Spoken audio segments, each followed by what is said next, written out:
It all kicks off in a training gym, where the sound of quick footsteps echoes across the court. Suddenly, two fists collide with a massive thud during an intense exchange of blows. Our MC Soo-hong is putting the pressure on his sparring partner, landing a rapid-fire combo against his defense. Stumbling back in pain, the other guy complains that the last attack hurt like heck. Impressed, he notes his buddy's improvement and asks about the technique's level. But Soo-hong informs him he already reached subtle mastery 2 days ago. This subtlety is the third of 5 power levels in this world's martial arts.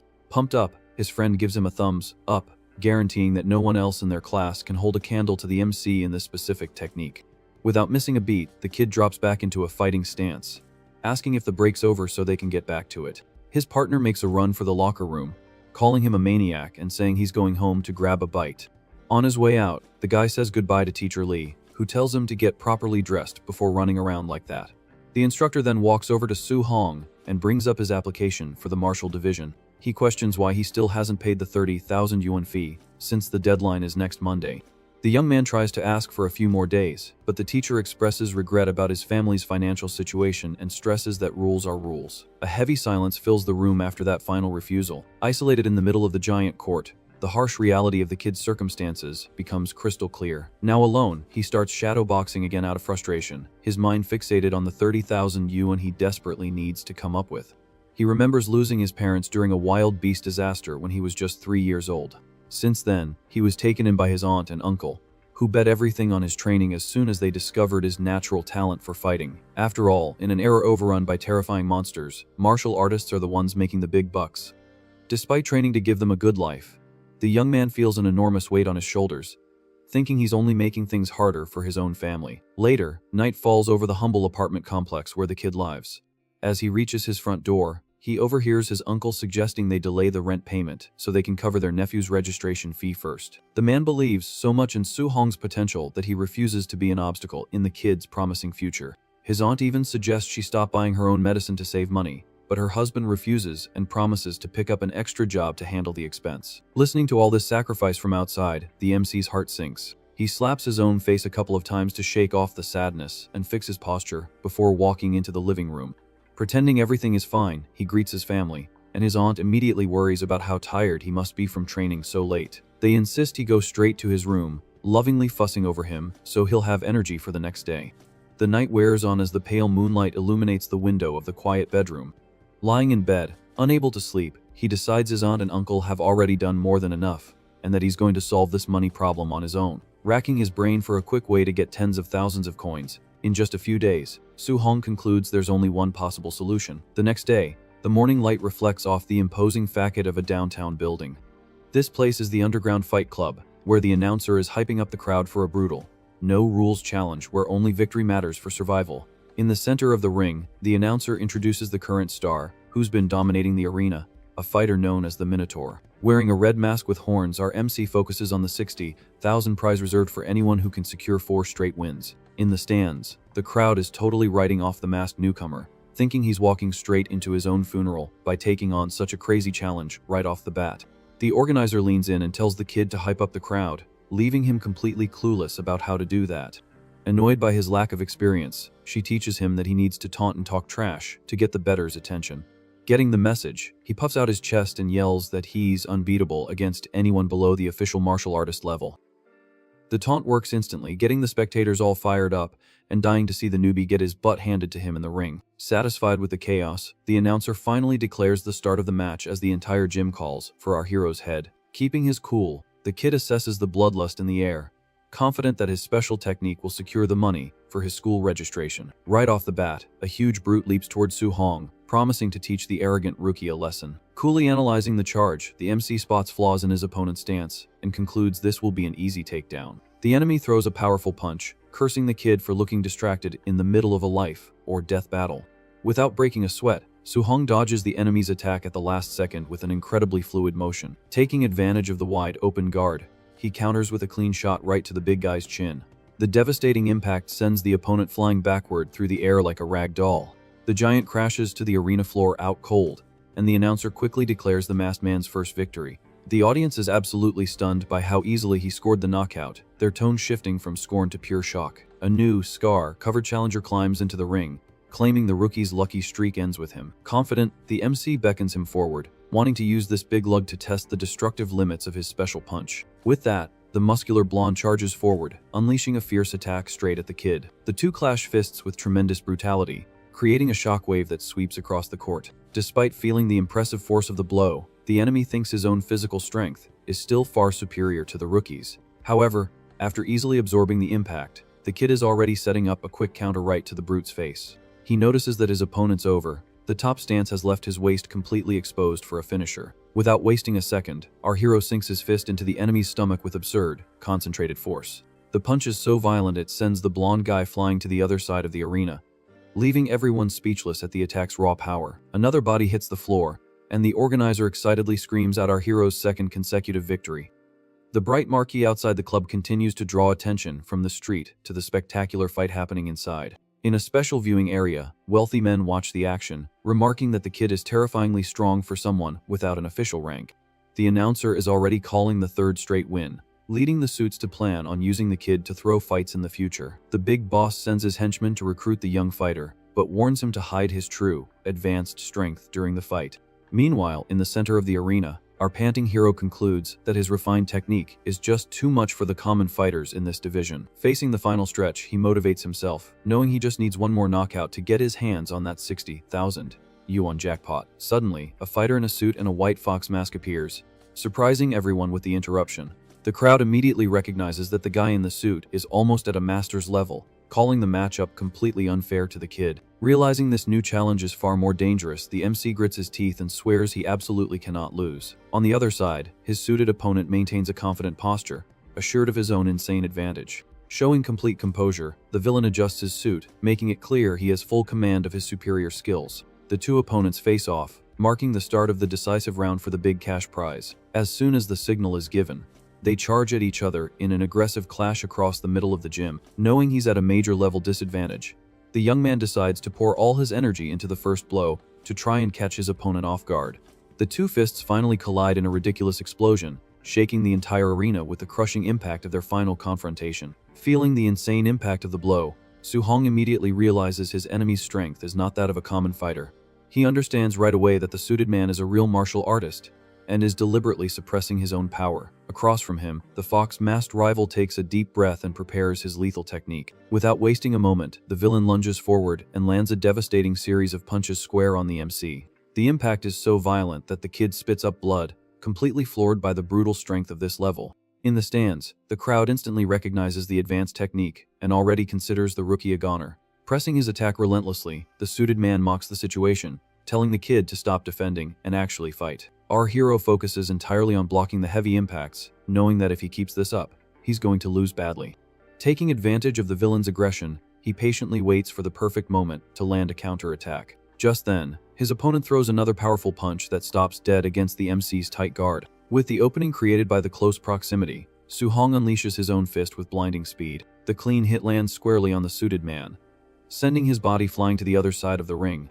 Even after landing the blow, the kid is completely exhausted and feels his own consciousness starting to fade. However, the villain lands smoothly on his feet and taunts him, saying the prize for this fight will be 0. He proposes that the rookie agree to throw fights for his boss in exchange for the money, but Su-hong instantly refuses the dirty offer. The masked man tells him to think it over, warning that refusing the deal will have serious consequences. Without backing down, the MC insults the enemy's cowardly attitude and questions if they're even real martial artists. Annoyance spreads across the suited man's face as he understands the kid's final refusal. At that moment, the villain charges forward with full fury, promising to finish the rookie once and for all. With his eyes shining with determination, Su-hong focuses on his ultimate goal of reaching the pinnacle of martial arts. The suited man unleashes an aggressive flying kick, but our hero quickly slides across the floor to dodge it. Suddenly, a mysterious energy surrounds the kid, and a voice asks if he will pay the price, to which he agrees to give it his all. In the blink of an eye, the entire scene vanishes and the MC finds himself floating in a dark space. Completely confused by the abrupt change, he looks around, trying to figure out what this bizarre place is. Right in front of him, a giant, luminous entity appears out of nowhere, illuminating the entire void. The imposing figure stares down at the kid and declares that it will grant him the chance he's been seeking. With that promise, an intense light cuts through the space, transforming the dark void into a golden hall. Just then, a huge holographic screen floats up and stops right in front of the stunned hero. Observing it closely, he realizes the panel displays all his physical attributes and the techniques he has mastered. Intrigued by the technology, he tries to touch the glowing interface to see how this bizarre system works. The kid then selects the first available mission on the luminous panel to test it out. The screen explains that time in the real world is frozen while he trains here to perfectly master his techniques. He gets curious about the reward listed right as an identical clone, made of light, starts materializing next to him. Without giving him time to think, the perfect copy immediately drops into a fighting stance with incredible agility. The clone throws a violent punch that rips through the air, demonstrating a frightening command of the technique. Analyzing the movement, the kid realizes the copy is using his special punch with absolute, flawless precision. Thrilled by the demonstration, he sees a golden opportunity to perfect his own style. Without hesitation, our hero clenches his fist and unleashes the same attack, trying to mimic the clone's precision. The two begin training side by side, with the kid following every detail of the luminous copy's posture. However, during a rapid sequence, the MC messes up his guard and ends up getting the worst of it in the training session. Even after the mistake, the luminous copy returns to its initial stance, waiting for the young man's next attempt. Looking at the panel, he's shocked to see his proficiency in the technique has jumped to 10%. In that moment, it hits him that this virtual space is the perfect shortcut to level up his skills in an instant. Determined to get the most out of the system, the kid charges the clone, engaging in a frantic exchange of blows.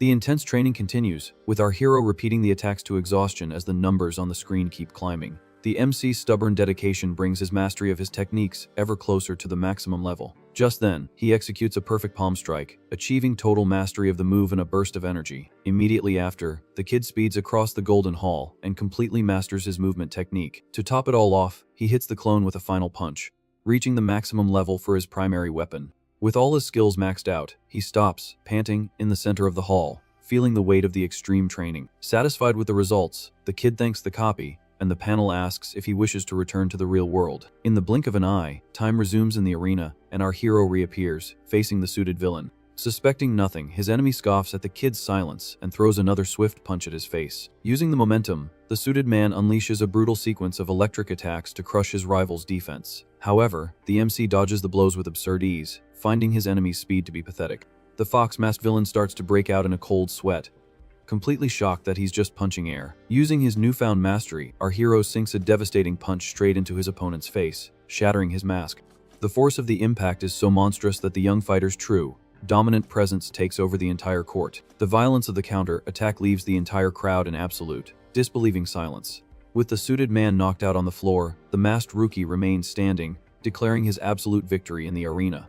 Breaking the tense atmosphere, the champion looks at the announcer and demands the prize money he just won. In the VIP area, the rich boss holds a glass of wine, impressed by the advanced technical mastery of a mere apprentice. Greatly interested in the kid's talent, the suited man orders his bodyguards to follow the fighter and find out who he is. Meanwhile, our hero walks calmly through the dark city alleys on his way back home. With his senses sharpened, he quickly notices the presence of strangers tailing him on the empty street. The henchmen sneak up to the dark corner, only to realize their target has suddenly vanished. The men look around nervously, knowing they have to follow their boss's orders no matter what. High above them, the MC leans against the alley walls and scoffs at their pathetic attempt to track him. After shaking off the spies, the night progresses silently over the humble apartment complex. An hour later, the lights in the family's small home illuminate the street, confirming the young fighter's safe arrival. In the living room, his uncle's eyes go wide at the giant pile of cash on the table, and he asks if his nephew robbed a bank. To calm his family down, the kid makes up a story that his dojo master was so impressed with his talent that he fronted the cash. The next day, the school routine is back to normal, with the gym packed with students for another morning of activities. In the crowd, classmates whisper curiously, trying to figure out why one of the students showed up all banged up. A student gossips that the kid broke a piece of equipment and took the fall for it, while the principal shouts for silence. On the gym stage, the principal introduces the level 3 martial artist, Chen Tian, who has been invited to teach the C-rank technique called Thunder Fist. The students are thrilled to see a master of this caliber, commenting that dojos charge a fortune for this kind of training outside of school. Watching the scene, Su-hong remembers the masked villain used the same skill and recognizes the absurd power of that impact. Knowing about the sky, high fees charged elsewhere, the MC decides he absolutely cannot let this huge opportunity slip away. The master cuts off the class chatter, announcing he will demonstrate the move 10 times, and the rest is up to their individual effort. With that, the instructor steps forward, assuming a flawless combat stance. He throws a violent punch, explaining that the technique is fierce and, at the basic level, emits a loud thunderclap. Continuing his explanation, He details that the proficient level generates 3 sounds, and the subtle level achieves 5 consecutive sonic impacts, unleashing an impressive energy throughout the gym. Chen Tian reveals his current mastery produces 7 sounds with each blow. He mentions that the perfect realm hits 9 sounds, but warns the students not to aim too high, as the basic level is more than enough. Beginning the second demonstration, the master tells the class to follow his movements, creating chaos as students try to copy his stances. Several hours later, the kids collapse on the floor from sheer exhaustion, complaining that it's completely impossible to get the hang of the technique. One of the boys sits panting on the court and concludes, discouraged, that C-rank skills are way too hard to learn. Looking for his friend, he notices Su Hong has suddenly disappeared, right as a massive boom echoes through the entire building. Excited, a student named Chen Shan celebrates reaching the basic level, earning praise from his classmates for his extraordinary intelligence. The principal praises the boy as the school's genius, but the master scoffs, finding the result merely acceptable by his standards. The conversation continues outside the main school facilities. Chen Tian laments that the class is too weak, and that he wasted his time here, since mastering the basics doesn't make anyone a true prodigy.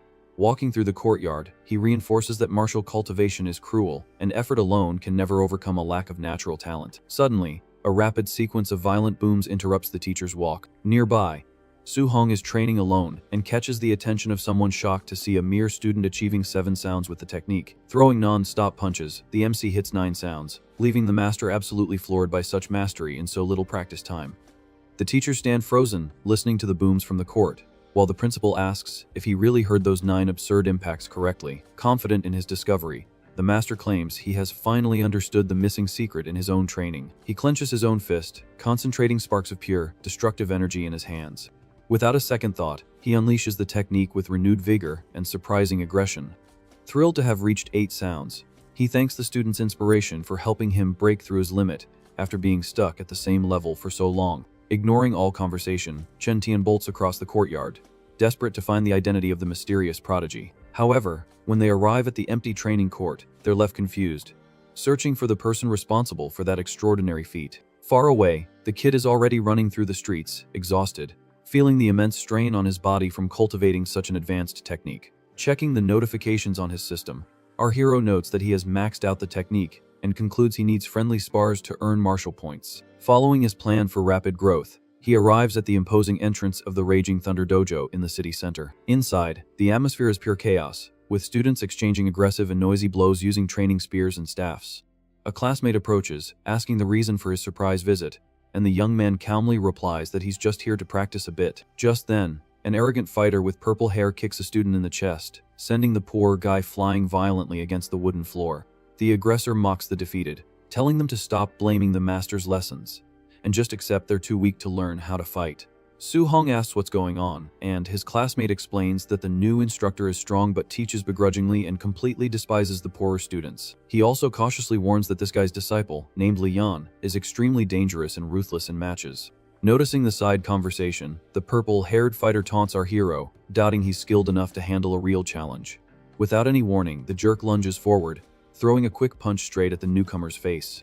The MC blocks the attack with the utmost ease and politely asks his rival to end the trouble right there. Annoyed by the solid defense, Lian tells him to let go of his fist and challenges him to a one-on-one duel in the arena, a challenge the kid accepts on the spot. In this tense moment, the arrogant master enters the hall, demanding absolute silence because his class is about to begin. Following his superior's order, the disciple slowly backs away, warning the rookie that he was lucky to escape a beating this time. Facing the conceited attitude of the two instructors, our hero feels quite bothered by the overwhelming arrogance dominating the dojo's atmosphere.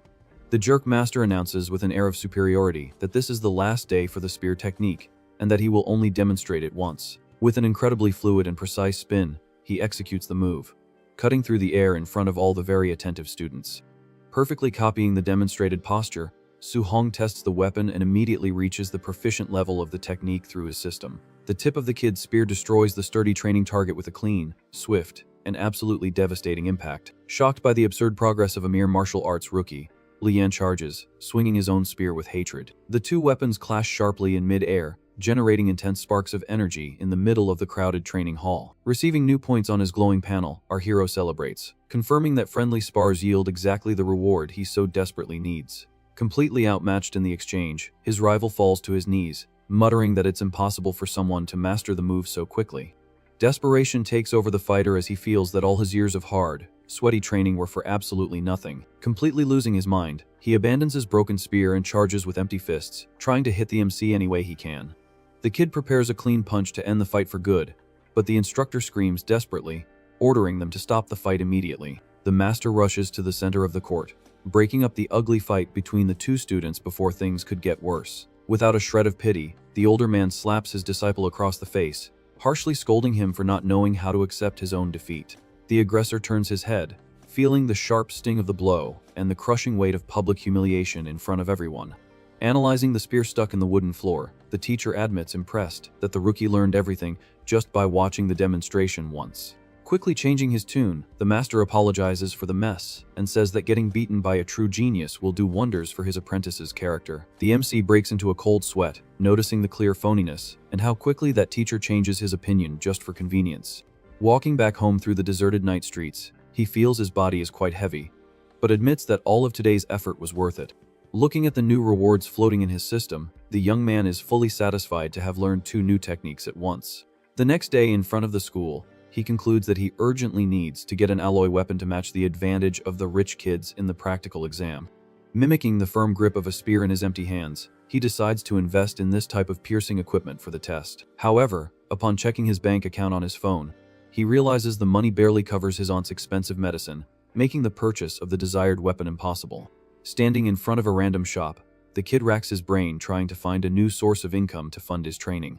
He then reads an ad in the window recruiting brave martial artists to hunt beasts on the outskirts in exchange for large and generous rewards. Interested in the pile of cash offered, he seriously considers risking his own life to face terrifying monsters outside the city walls. The quiet afternoon arrives, covering the windows of the family's housing complex with an orange sunset glow. In the living room, his aunt scolds her husband for working so hard without a break, but he insists he needs to save everything he can to secure his nephew's future. Arriving home right in the middle of the argument, our hero greets his aunt and uncle, easing the tension and ending the loving couple's little squabble. He takes the heavy groceries from the woman's hands, insisting she rest on the couch, showing his unconditional respect and affection for his family. The kid firmly assures them that he can now support the house on his own, but his uncle claps him on the shoulder, laughing and saying he can't just sit around doing nothing. His uncle flashes a smile and gives a thumbs up, promising he won't work himself to the bone doing odd jobs. At that, his aunt adds lovingly that they need to save as much as possible for their nephew's promising future.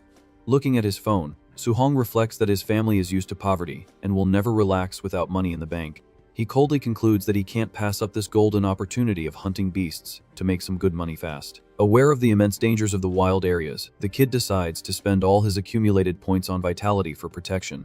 With the heavy energy flowing through his body, he notes that he is just one step away from becoming a real martial artist. 2 full days of hard training pass, and the MC finally reaches the perfection level in all his techniques. Panting from the continuous effort, he realizes his preparations are complete, and it's time to act. That same Saturday morning, the kid arrives at the imposing martial artist's base, finding the walk quite tiring. Walking through the place, he comments that he's seen the building on television thousands of times. But this is his first actual visit. The place is completely packed with huge, armed fighters, the kind of people you'd rarely bump into in the city. Analyzing the holographic board at the counter, our hero discovers that advanced, level beasts can fetch up to 9,000 blue coins. But he finds the reward system a bit gross and primitive, since he has to cut off the monster's ear as proof of the kill. Waiting in line at the counter, the rookie watches a hunter hand a giant, full sack to the clerk for evaluation. Suddenly, an aggressive shout echoes through the crowded lobby, telling everyone to get out of the way immediately. Just then, the MC notices a cocky group approaching, and the crowd quickly recognizes the presence of young Master Ye. Staring at the rich kid in a suit, he senses a familiar aura and instantly remembers the guy with the fox mask from the underground arena. The crowd gossips that this rich kid's uncle got beaten up badly a few days ago, and the kid finds it amusing, thinking it was well deserved. Not wanting to stir up trouble so early, our hero turns and quietly slips away in the opposite direction. Behind him, the arrogant young man smirks, seeming to suspect something strange is in the air. Now in the dangerous wilderness, a giant white wolf leaps fiercely, trying to devour the unsuspecting rookie. Maintaining absolute calm, Suhong quickly slides across the ground, dodging the deadly attack at the last second. He concentrates his energy in his hand, preparing his thunder technique at maximum power for a counterattack. Taking advantage of the beast's open guard, the kid sinks his electric fist straight into the wolf's body with absurd violence. The impact sends the monster flying through the air, causing it to crash hard into a distant tree on the other side of the forest. Observing the fallen carcass, our hero realizes that hunting monsters in the real world is much more exciting than he had imagined. Shaking with pure adrenaline, the rookie checks his own fists, feeling the power of victory coursing through his veins. Since he took down the monster with a single simple blow, the desire to test his own strength against something more dangerous takes over. Right at that moment, a giant intermediate stage black bear appears behind him, roaring loudly. Without losing his confident posture, the MC quickly resolves the problem and concludes that beasts of this level are no threat. Crouching near the bear's furry carcass, he cuts off the monster's ear, celebrating the 3,000 guaranteed for his pouch. The system then beeps, notifying him that his accumulated points are sufficient for him to finally become an official martial artist. Suddenly, a terrifying and powerful roar echoes through the dense forest, startling the kid. Feeling an incredibly heavy aura spreading, our hero breaks into a cold sweat, trying to guess what kind of bizarre monster is nearby. Driven by curiosity, the fighter nimbly leaps through the thick tree branches to check out the source of the commotion. Landing silently on top of a high rock, the rookie peeks into the clearing to assess the tense situation below. Shock takes over his eyes as he instantly recognizes the absurd creature that is wrecking the entire area. A giant black jade python is violently attacking a cornered group of hunters in the middle of the forest. The monstrous snake charges forward, crushing the shield of one of the warriors, who screams in pure desperation. With the overwhelming force of the blow, the poor guy is thrown like a rock straight against the cliff wall. Realizing the imminent crisis, the purple-haired group leader shouts desperate orders to hold the formation steady. He bravely leaps forward, delivering a piercing attack with his spear against the wild beast's tough scales. But the serpent reacts faster, whipping its thick tail and violently sweeping the ground. Completely surprised by the absurd speed of the defense, the leader can't dodge and takes a brutal blow to his body. The impact kicks up a giant cloud of dust as the beast continues to crush the terrain without any mercy. The group leader falls to the ground, severely injured, while the kid watches everything, tense and hidden on the rock. Assessing the difficult situation, the MC wipes his face and makes a risky decision to try and intervene in the carnage. He stealthily descends to the cratered ground and borrows the spear from the hands of the completely knocked out hunter. Wielding the weapon with total firmness, our hero steps into the serpent's line of sight, drawing the monster's attention. Furious with the daring new prey, the gigantic snake opens its mouth wide and lunges forward for a deadly strike. Using his newly enhanced agility, Su-hong makes a quick leap backward, dodging the ground, shattering jaws. Retreating to maximum safety, the kid reflects that it would take an entire team to kill such an advanced beast. However, fully trusting his maxed-out techniques, he knows he can go head to head if he fights smart. With his void step at the perfect level, the young man makes an absurd leap, flying right over the snake's charge. From above, he twists his body in mid-air and unleashes his spear technique, perfectly charged with strong blue energy. The sharp tip hits the beast's thick scales, creating intense, bright sparks, but without piercing the skin deeply. Feeling the heavy pressure of the direct hit, the black jade serpent lets out a sharp hiss of pure irritation. The giant monster quickly twists its massive body, trying to crush the daring hunter while he's still in mid-air. The kid grips the wooden weapon's handle tightly, preparing for his next emergency evasive move. He lands perfectly on safe ground, enveloped in his flawless combat aura, ready for the next exchange of blows. Without giving the monster a moment to breathe, our hero locks his gaze and calls the beast back into an aggressive fight. He concentrates all his energy into the spear and delivers a violent thrust, generating a destructive aquatic whirlwind. The brutal impact hits squarely, making the giant serpent writhe in pain in the clearing. Desperate from the injury, the snake whips its tail frantically, breaking rocks while the kid dodges the blows. Sliding across the packed earth of the field, he concludes that the size difference is too unfair, and he needs to tire the beast out first. A giant shadow suddenly covers the kid, and he ducks, scraping his back on the ground to dodge the lethal tail. Finding a small but valuable opening, the MC attacks with his bare hands, unleashing the thunder fist straight at the target. Right after the electric impact deals damage, he retrieves his weapon and quickly retreats, gaining a good distance from the enemy. Sticking to his cold and calculated strategy, the young man continues the cycle of striking weak points and disappearing from the beast's sight. While the intense fight rages in the forest, young Master Yi's group finally arrives at the disaster site. The rich kid in the suit finds it amusing to see our hero fighting alone, and bets with absolute certainty that he's going to die right there. But surprise soon hits him hard as he sees the rookie leaving an advanced stage beast so beaten up. Su-hong notices the arrival of the cocky intruders and finds it very suspicious that they found the dangerous monster so quickly. Without any warning, a brute from the enemy group leaps from behind the kid, intending to attack on his boss's orders. Realizing the extreme cowardice of the surprise attack from behind, the MC's gaze darkens with pure fury. Facing the henchman, Su-hong says he was only pushed because of the surprise attack and asks if they really think they can defeat him.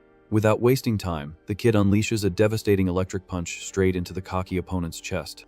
The masked brute feels the terrifying force of the blow crushing his body, unable to defend himself. Seizing the opportunity, the MC sinks another violent attack, launching the enemy through the air. The henchman crashes violently onto the cratered ground, right in front of the scared group of hunters. Observing the technique used, one of the hunters instantly recognizes the punch and confirms that the rookie is the famous Minotaur from the arena. Just then, our hero turns his attention to young Master Yi and immediately identifies him as the guy with the white fox mask. Maintaining an arrogant posture, the rich kid comments that the kid was the first person to humiliate him so badly in front of so many people. Commanding his henchmen, the villain simply points his finger and gives the cold order to kill the MC. The rookie quickly leaps backward, scaling the rock wall, while his enemies shout to pursue him. Now deep in the dense woods, the henchmen search for their target, warning each other to be very careful of ambushes in the forest.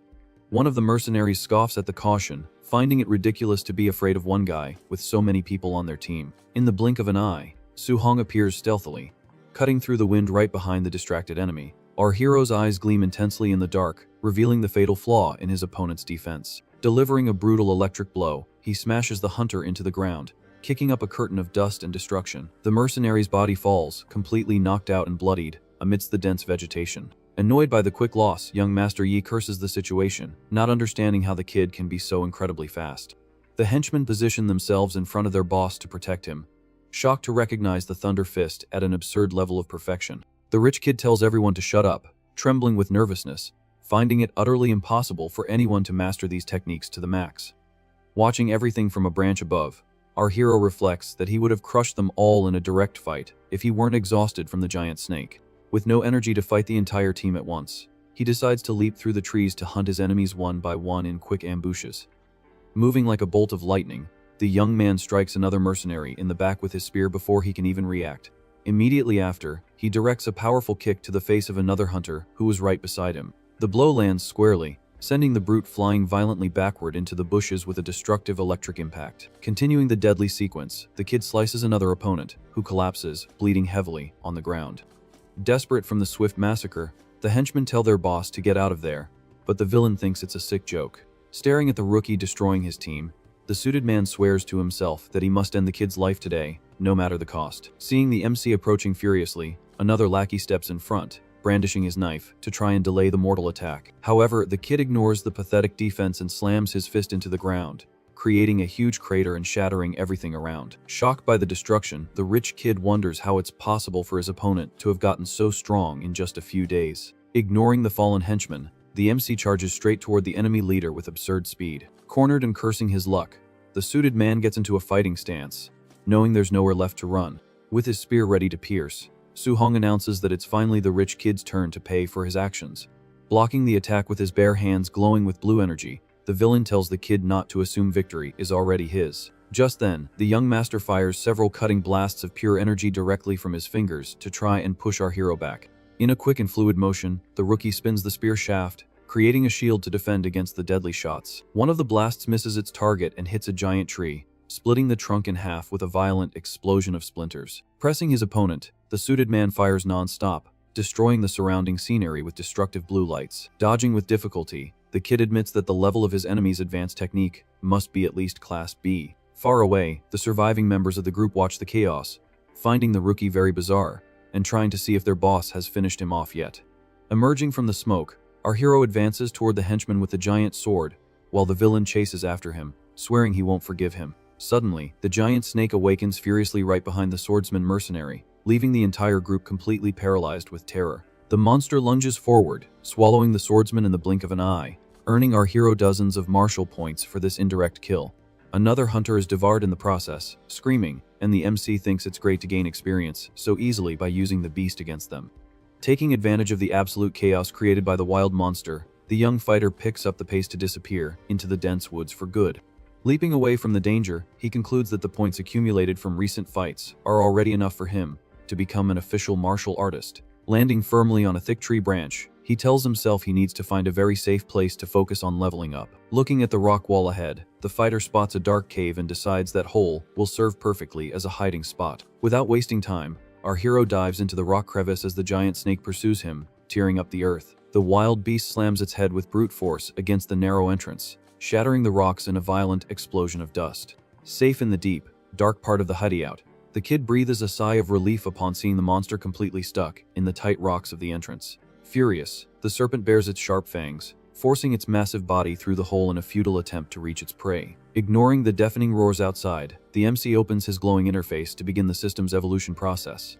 Frantically tapping the virtual panel, he quickly spends all his points on the vitality attribute, wanting to accelerate his gains. With the drastic increase in energy, our hero's body boils with an intense reddish hue, feeling as if lava is coursing through his veins. The panel finally hits 100 points of maximum vitality as the snake watches the bizarre scene, blinking, from outside. Bathed in an aura of colossal power, the young man celebrates euphorically for having broken the barrier and become a true first-class martial artist. Turning his back to the panel, his fists sparking with heavy energy, he glares at the beast with a murderous look, warning that now it's his turn. Launching out of the cave like a missile, our hero focuses all his new, absurd power directly into his right hand, prepared for the attack. The violent punch lands squarely on the giant serpent's chin, lifting the monstrous body with an absurdly devastating impact.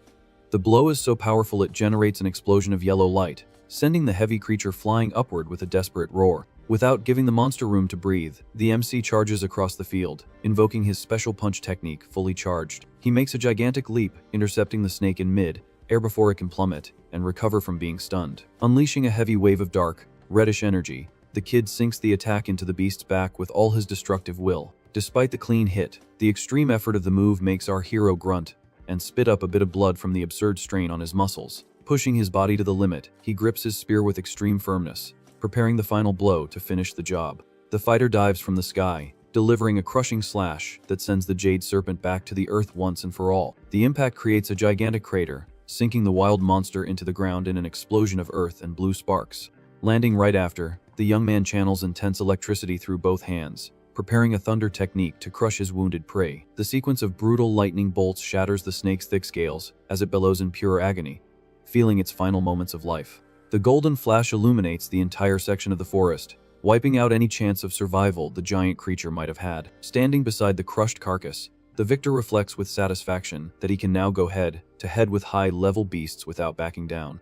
Sitting comfortably on the slain beast, he scratches his head, trying to remember how he's supposed to collect the rewards since snakes don't have left ears to cut off. Unable to find a practical solution for carrying the gross trophy, he simply abandons the carcass right there, deciding to head back to the city before nightfall. Walking confidently along the path of dense trees, the MC leaves behind a trail of destruction, carrying the weight of his new martial evolution. Staring at the suited man's corpse on the ground, Su-hong reflects that ending up like that means the guy was actually pretty lucky.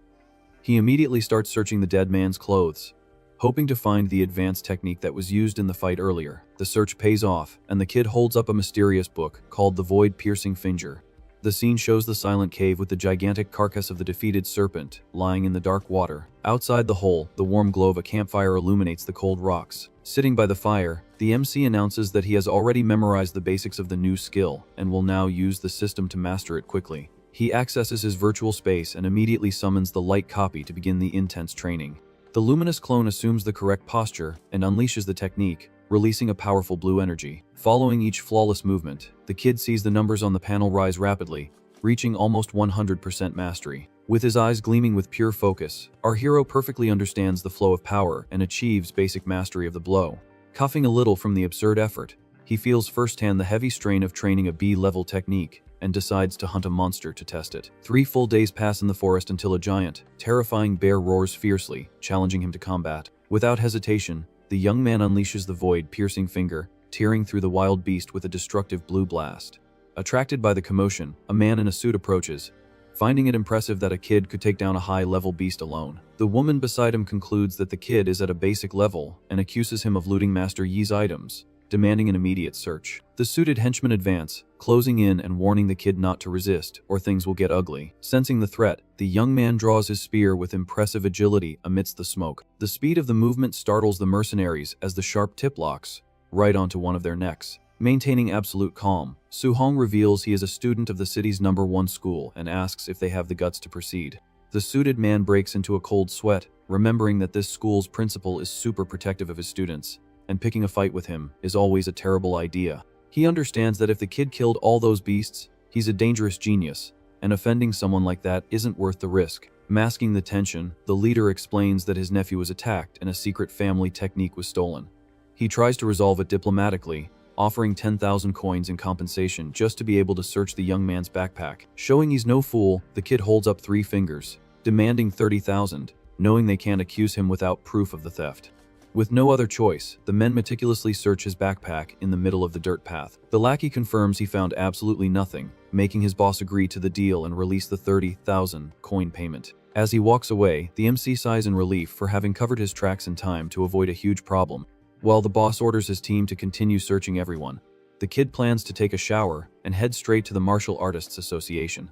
Later, he rests in an underground hotel room, enjoying a well-deserved moment of peace. Opening the system panel, our hero is shocked to see he has accumulated 534 points after all the slaughter in the forest. He calculates that the initial stage costs 100 vitality points and concludes he'll have about 40 left before the intermediate stage. Curious about the other attributes, he decides to hold off on evolving and test putting points into spirit and mortal frame. The young man spends dozens of points on the spirit section, but is disappointed when he feels no change in his body. However, when he focuses on the mortal frame, his strength increases drastically, and he decides to invest heavily in it. The attribute hits 36%, depleting his bar as the system beeps, finalizing the transfer. Satisfied with his strengthened frame, he decides to dump the next 200 points into his core vitality. The kid doesn't waste any time and pours all the rest he's accumulated directly into the spirit tab, feeling an infinite energy bubbling up. A red explosion engulfs the room, causing his body to double in size with giant, terrifying muscles. Returning to his normal size shortly after, he sits panting on the bed, relieved not to be stuck in that bizarre brute form. An hour later, the imposing building of the Martial Artists Association gleams under the clear city sky. Su-hong arrives at the reception, stating he's there for the test, and the attendant quickly informs him that someone will escort him. An older man comments that the kid is very young for his first test and warns him about the absurd requirements to pass. Suspicious of the lone young man, the veteran assumes he's just there to try his luck since he has no master with him. Ignoring the gossip, our hero's firm gaze shows he is more than ready for the challenge. Inside the crowded hall, an alarm sounds, announcing that one of the candidates has failed, having reached 992 power. The system approves a student named Leming with 105 vitality, and the examiner calls for the physical strength test. The arrogant kid positions himself in front of the giant machine, winding up a punch with a lot of energy. He sinks his fist into the target with immense force, creating a loud boom in the room. The digital scoreboard flashes, showing 1,763 power, guaranteeing his immediate pass. The crowd is dumbfounded, praising the guy's absurd strength and hailing the training of Master Jiangming. Hearing the conversation, the MC remembers another aggressive student from the same dojo and wonders how many annoying disciples this master has. The evaluator calls Su-hong to be next, while his rival laughs sarcastically. Li Ming mocks the rookie, finding it pathetic for someone that age to try the exam, wanting to compare himself to a genius like him. But the mockery ends quickly when he sees our hero's high score on the machine, and thinks the equipment must be broken. The official announces Su-hong's pass with 123 vitality, leaving the rich kid furious. Swallowing his tears, the rival claims that vitality is useless and that combat power is the only thing that really matters. The physical test is about to begin, and the kid calmly walks toward the heavy equipment. Silently calculating his absurd attributes, he deduces that using only 40% of his strength is more than enough to pass. An employee congratulates the rookie on his success and asks him to follow him to the second floor to collect his prize. Before he can go, another man in a suit appears in the hallway, announcing that he will personally take care of the kid. A blonde woman with a commanding presence walks down the hall, being called President by the local staff. She looks intently at the kid and introduces herself as Wu Lingxian, stating that she leads the city's association.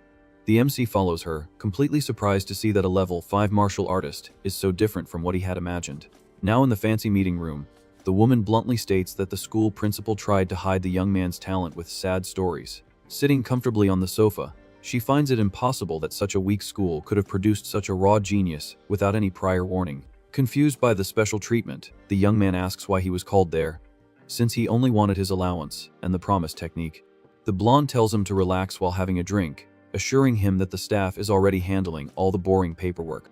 She stands up stylishly, stating that she will teach him the technique personally, and asks what he knows about the subject. Thoughtfully, the kid says that the school books teach that these skills are only for absorbing energy from the world. The president agrees in part but generates a flame in her hands, showing that these techniques are much more than simple meditation. Increasing the flame, she explains that the celestial flame strengthens the body and greatly enhances the lethality of all his physical attacks. With a rough movement, she projects the heat, firing a gigantic wave of fire that scorches the air in front of the kid. Our hero is left stunned on the sofa, as the school never mentioned that the technique was for actual fighting. The woman lists the 7 main energy elements, pointing out that thunder power is the best of all for causing damage. To conclude the lesson, she crosses her legs and warns that no one chooses their technique, as it all depends purely on physical compatibility. The president holds a glowing crystal ball, explaining that it tests compatibility. The brighter it glows, the higher the level, and 80% is already very high. Handing the unlit object to the kid, she trusts that a genius like him will surely surpass 30%. Holding the crystal ball, our hero thinks reaching 80% is an exaggeration, since the president herself is a prodigy and stopped at that mark. Suddenly, a blinding red light explodes from the object in his hands. The intense glow fills the entire room, leaving the woman shocked to see that his fire compatibility has reached 100%. She then asks if the kid has any idea what this means, and he says no. The blonde explains that he can absorb all fire energy without wasting any of it. Using herself as an example, she recalls that she loses 2/10 of the energy, but that was enough to become a level 5 martial artist. Staring closely at the young man, the president guarantees that his future will be even greater. Amazed that a small city could produce such a monster, however, Soo-hong reflects that fire is cool, but he much prefers the thunder element. Just then, the crystal ball changes color and begins to crackle with strong, yellow electric energy. The entire room is filled with lightning, as the two remain in absolute silence, just staring at the glowing object. Breaking the tense atmosphere, the kid awkwardly comments that his affinity with thunder also seems to be at its maximum. The blonde is in complete disbelief at the possibility of a perfect dual affinity, calling the kid a freak of nature. Soon after, Soo-hong is already holding the crystal with a green light, announcing that the wind element has also hit 100%. The shock is so great that a heavy silence dominates the luxurious office as they both sit on the sofa. Holding her head, the blonde tries to process the absurdity of all his affinities being at their maximum, thinking she must be dreaming. The woman remembers when she considered herself a top-tier prodigy, an extreme rarity in the martial world. But faced with someone who defies all logic and common sense, she finally understands that she is just an ordinary person.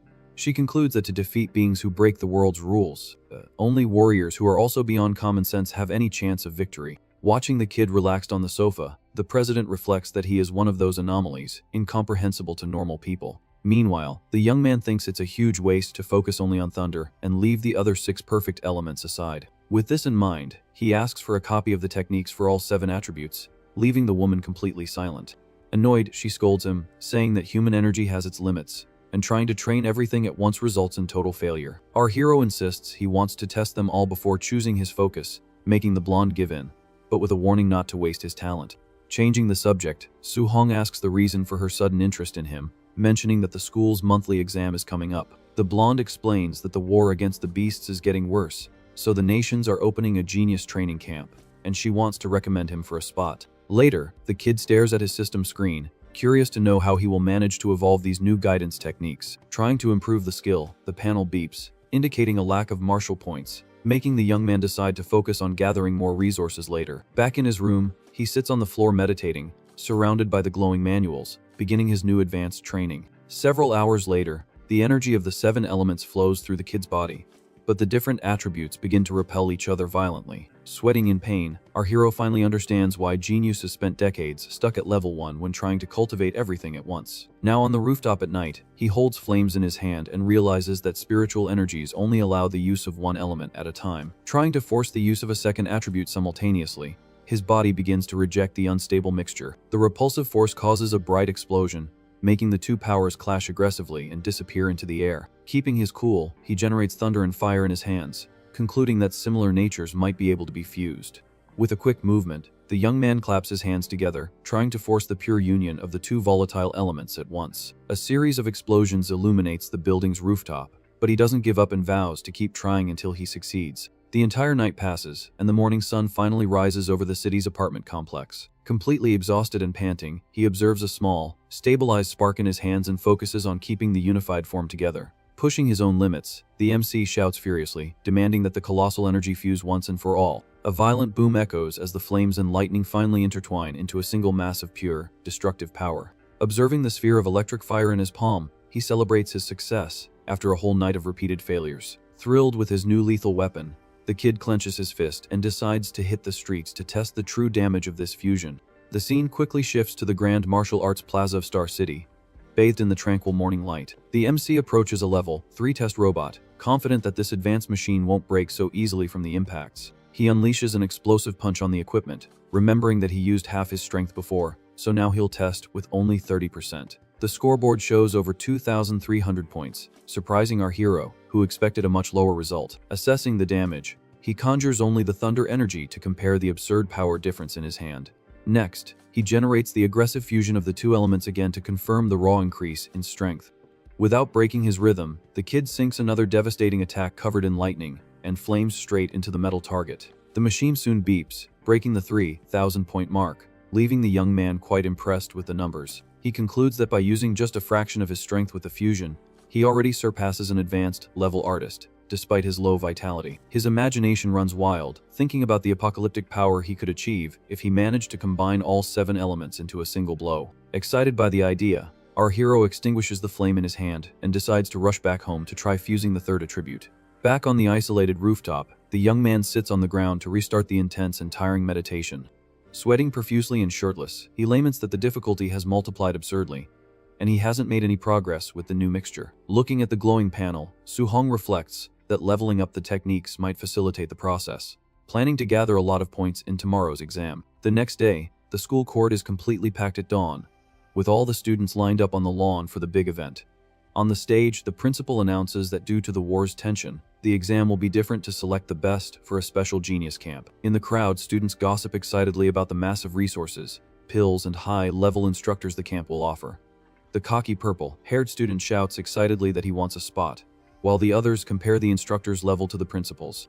With a bored expression, Su-hong listens to the rules for the 3 spots and wonders if it wouldn't be better to just secure first place right away. Nearby, a guy confesses they don't stand a chance, since the rich kids have mastered the Thunder Fist and become martial artists. A teacher comments that the principal even brought in an advanced master to give private lessons and focus entirely on these special talents. Staring at the MC with a sneer, his dojo rival promises to show who the real genius is in hopes the rookie doesn't lose his confidence. Outside the arena, the principal walks around frustrated, confessing he couldn't find the 9-boom genius anywhere. Suddenly, the old man's gaze turns strangely toward a group approaching in the school courtyard. He greets old Lee with irony, asking why his colleague is walking around with a long face like he just lost his wife.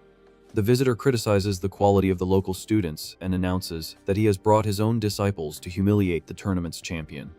Annoyed by the blatant provocation, the principal realizes that refusing the challenge would be signing a confession of cowardice in front of everyone. Inside the arena, Su-hong easily knocks out his opponent with a crushing kick right to the chest. Watching from the stands, the principal is perplexed, asking where this very strong student, who wasn't in his classes, came from. The teacher in charge takes the blame for his negligence, while the rival, old Lee, strokes his chin, finding the kid quite familiar.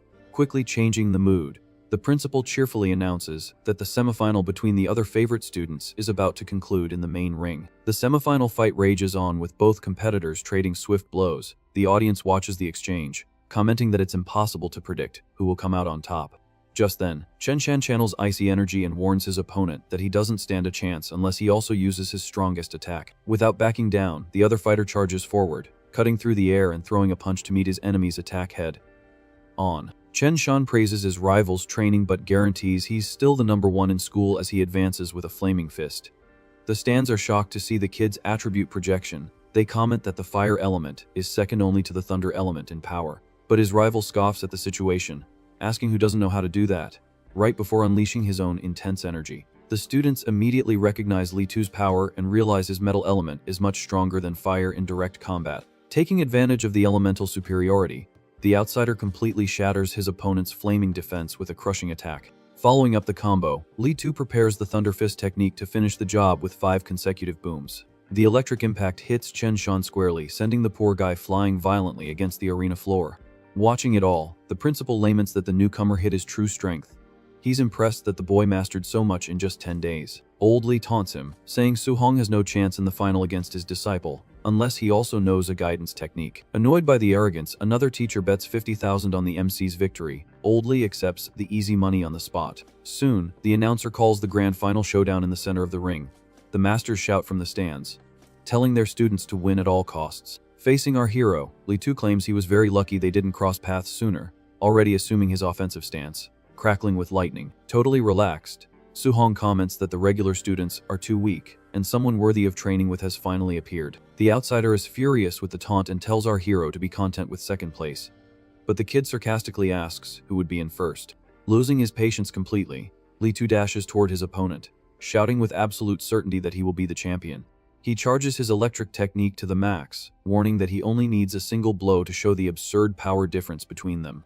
The crowd is in shock, seeing the advanced attack so early in the fight, and they're certain of the MC's humiliating defeat. Without showing a hint of fear, our hero's eyes gleam intensely with a terrifying energy. Channeling immense power into his fist, the kid charges forward, determined to test the current limits of his own body once and for all. The students scream in despair, thinking it's complete madness for their classmate to try and meet that lethal impact head-on without dodging. But the two opponents clash sharply in a mind-blowing sequence of swift blows in the center of the arena. Exploiting a minuscule opening, the MC breaks his enemy's guard, tearing through the electric defense with sheer brute force. Lee-2 is completely stunned, realizing his 5 booms were neutralized as if they were absolutely nothing.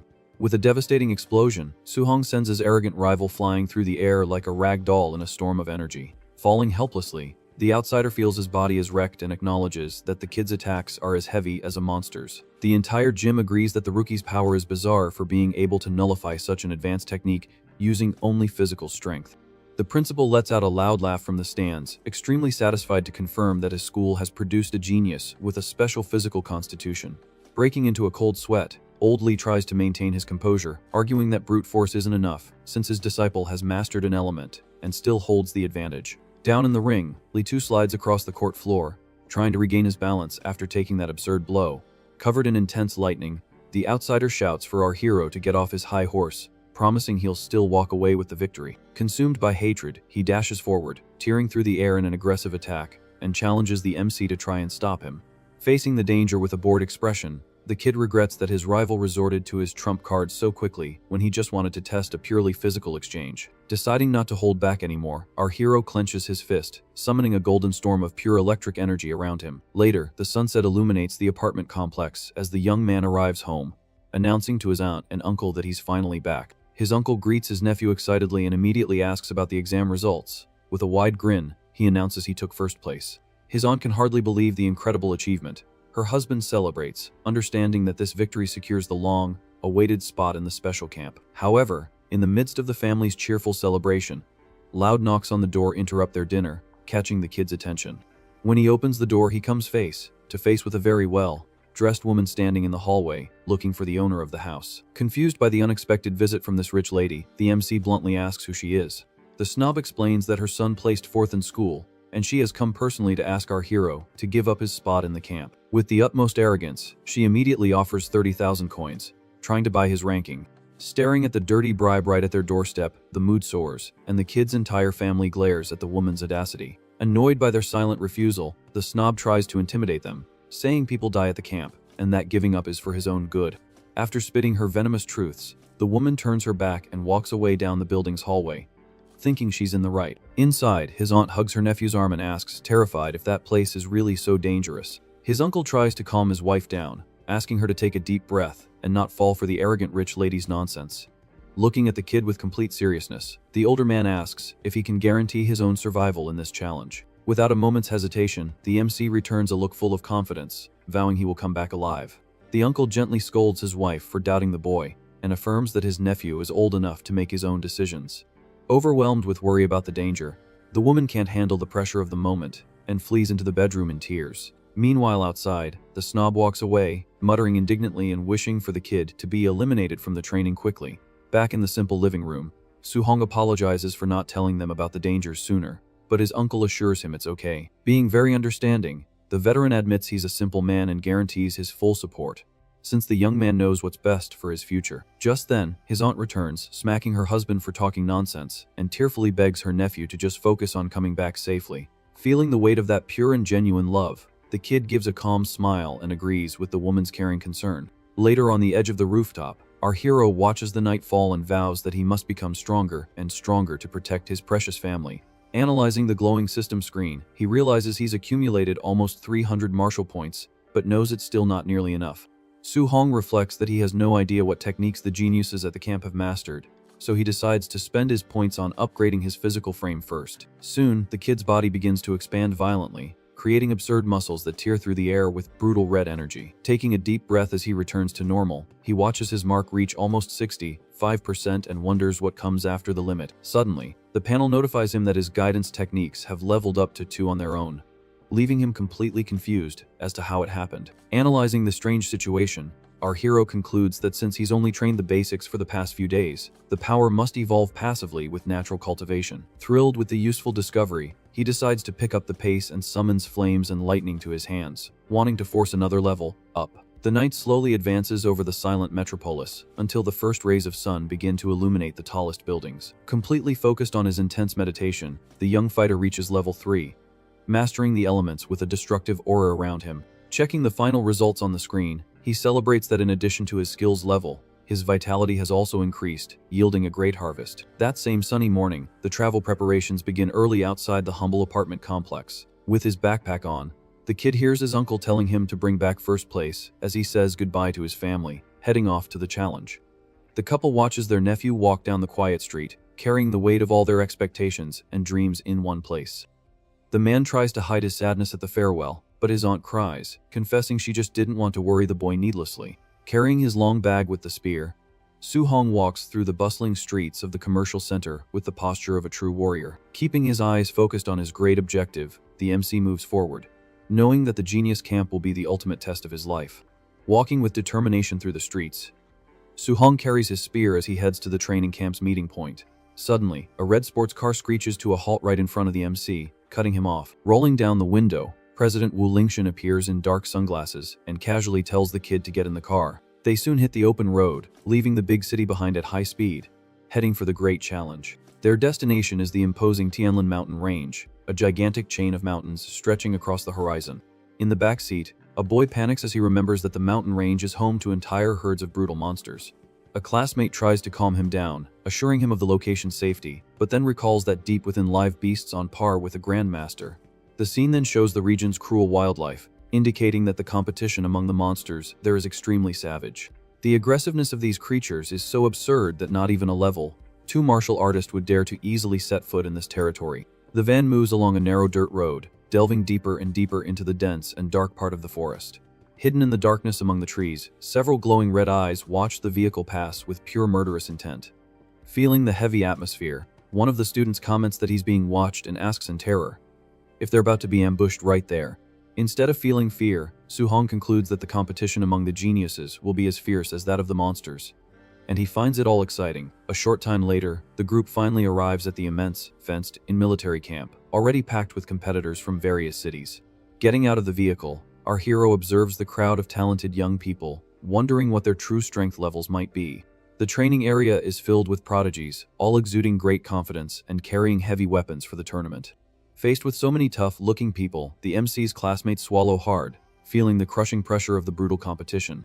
On the contrary, the young fighter is excited, thinking it's great to have so many strong opponents gathered in one place.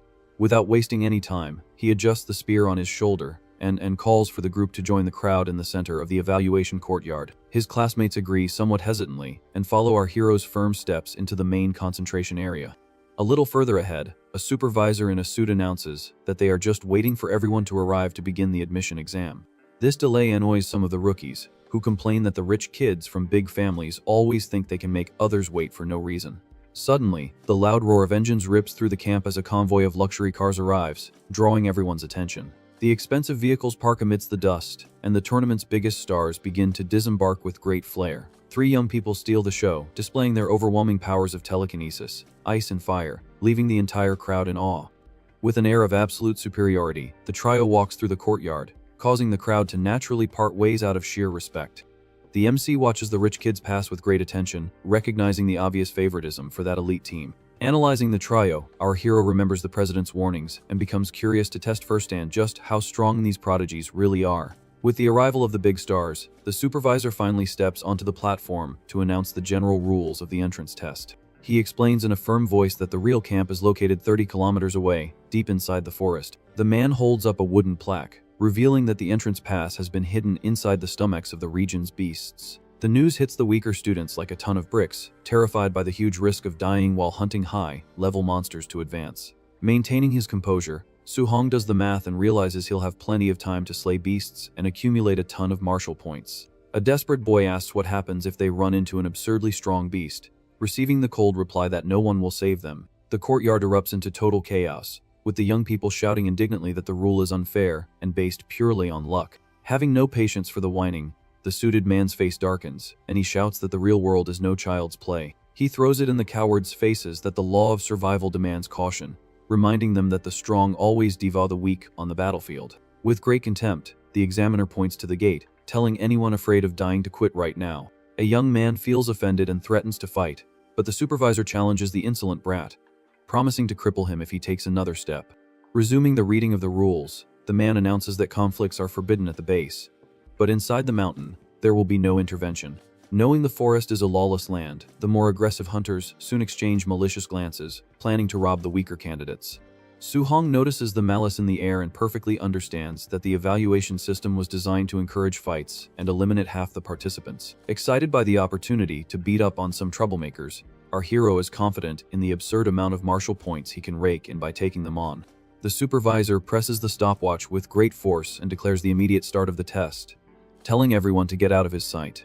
A desperate crowd sprints toward the dense forest, trampling each other in a mad rush for survival. Using his extreme agility, our hero zips swiftly between the tree trunks, leaving the other candidates eating his dust. In the middle of the woods, an unsuspecting candidate takes a swift, violent blow to the head in a very cowardly surprise attack.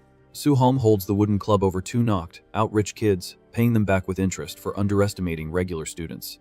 In the monitoring room, the evaluators are completely confused, watching an unknown student take down two aggressive fighters with ease.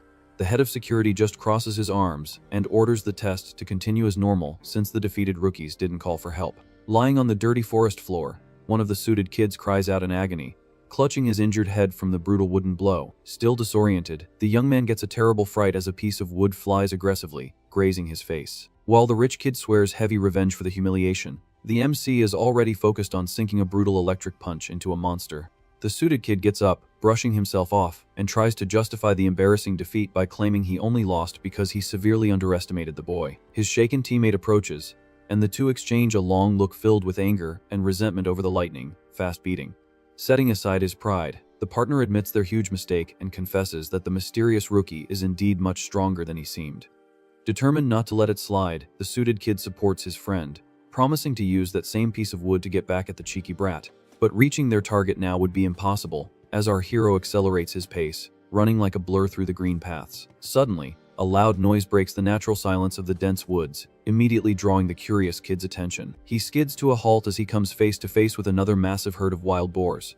Annoyed by the boring repetition of beasts on his path, the boar, sporting gigantic tusks, lets out an angry grunt, fully focused on trampling and crushing the intruder in its own territory. Ignoring the brute threat, the kid unleashes a series of heavy attacks, sweeping away several huge boars in a sonic boom. Using the 9 booms of his perfected technique, our hero decimates the aggressive herd in a relentless festival of purely destructive lightning. With the beasts crushed on the dirt floor, he lands softly, keeping his spear ready as the yellow energy still crackles. Checking his internal system, the kid notes that the points from these beasts have plummeted because his overall strength level has increased so much. Without wasting time, he pierces the fat belly of one of the carcasses, urgently searching for the plaque that grants access to the main tournament. The rookie cuts open the bloody stomachs of more than 10 boars scattered across the clearing, enduring a disgusting smell of mangled remains. Wiping his filthy hands, he concludes with great frustration that the examiners only stuffed the passes inside the truly dangerous monsters. Determined to resolve this delay quickly, the MC starts running again at high speed, plunging deep into the dense forest for a continuous half hour. He complains in annoyance that he ran into dozens of useless beasts before and now can't find a single sufficiently challenging target. As a swift and direct response, a giant black tiger leaps violently from the darkness of the bushes, attacking him from behind. Instead of being startled by the feline's deadly trap, the fighter is pleased to have finally found a very valuable, advanced prey. Turning his body without losing balance, he concentrates his piercing power in his finger and fires a straight, deadly blue blast that rips through the cold air. The sharp impact slams the heavy tiger forcefully against the cracked ground, kicking up a lot of thick dust in the midst of the sudden attack. With the newly slain monster at his feet, our hero doesn't hesitate and spins his spear, swiftly cutting through the air to extract the gross prize. The clash of Su-hong's spear against the beast creates an explosion of energy in the middle of the forest. With the monster slain, the kid calmly retrieves his weapon and confirms that killing high-level beasts has become very easy now. Rummaging through the tiger's heavy carcass, he searches for the approval token amidst the filth. Holding the blood-soaked pass, our hero complains that he wasted almost 3 hours just to find a single one of these items. Just then, several high-level black tigers emerge, surrounding the kid from the shadows of the dense woods. Checking the time, the MC deduces that it's not worth hunting the larger beasts if they take so long to appear. Instead of focusing on quality, he decides the best strategy to accumulate points quickly is to bet purely on quantity. With only 5 hours left on the clock, the young man picks up the pace, focused on maximizing the progress of his physical body. Along the forest path, the carcasses of destroyed monsters show the trail of carnage left by the rookie. A herd of wild boars runs desperately through the area, trying to escape the imminent danger. Without any mercy, the kid slides among the beasts, slicing through everything that appears in his path with extreme agility. Taking advantage of his absurd speed, he dodges attacks and continues his relentless slaughter to farm points. After eliminating dozens of weak beasts, the fighter finally finds a medium-level monster and prepares a flaming punch. The brutal fire-charged blow hits the creature squarely, causing a devastating explosion of light across the scene. Taking the direct impact, a giant bear roars in agony as its body is pushed back by the absurd force of the attack. The beast's immense body collapses violently against the mountain's cratered ground, kicking up dust. A continuous pillar of fire sinks the creature into the earth, marking the kid's absolute victory over the aggressive beast. Landing stylishly near the charred carcass, he takes a deep breath after unleashing so much destructive power at once. The young man clenches his fist, excited to be able to eliminate medium-level monsters using only his brute force without much effort. Checking the glowing system screen, our hero celebrates that he's only 100 points away from maxing out his mortal body's progress. With only 3 hours left in the test, he wields a spear, determined to go after what's missing as quickly as possible. Suddenly, a terrifying gust of wind sweeps through the entire forest, violently shaking the treetops. Surprised by the abrupt change, the MC looks up at the sky, not understanding where that deafening noise came from. A colossal shadow covers the area as a gigantic golden bird soars majestically over the mountains. The legendary beast lets out a piercing cry that echoes throughout the entire valley, releasing a crushing pressure. The kid plants his spear in the ground to avoid being thrown, shocked by the terrifying strength of the king of beasts. Just the flapping of the giant bird's wings creates a shockwave that snaps the trees in half as if they were twigs. Fighting against the windstorm, Su-hong slides across the rocks, trying to maintain his balance at all costs. Feeling the weight of that aura, the young man swallows his pride and admits he's nothing more than an ant compared to experts of this level. Just then, a strange gleam crosses the sky, attracting the rookie's attention amidst the absolute chaos.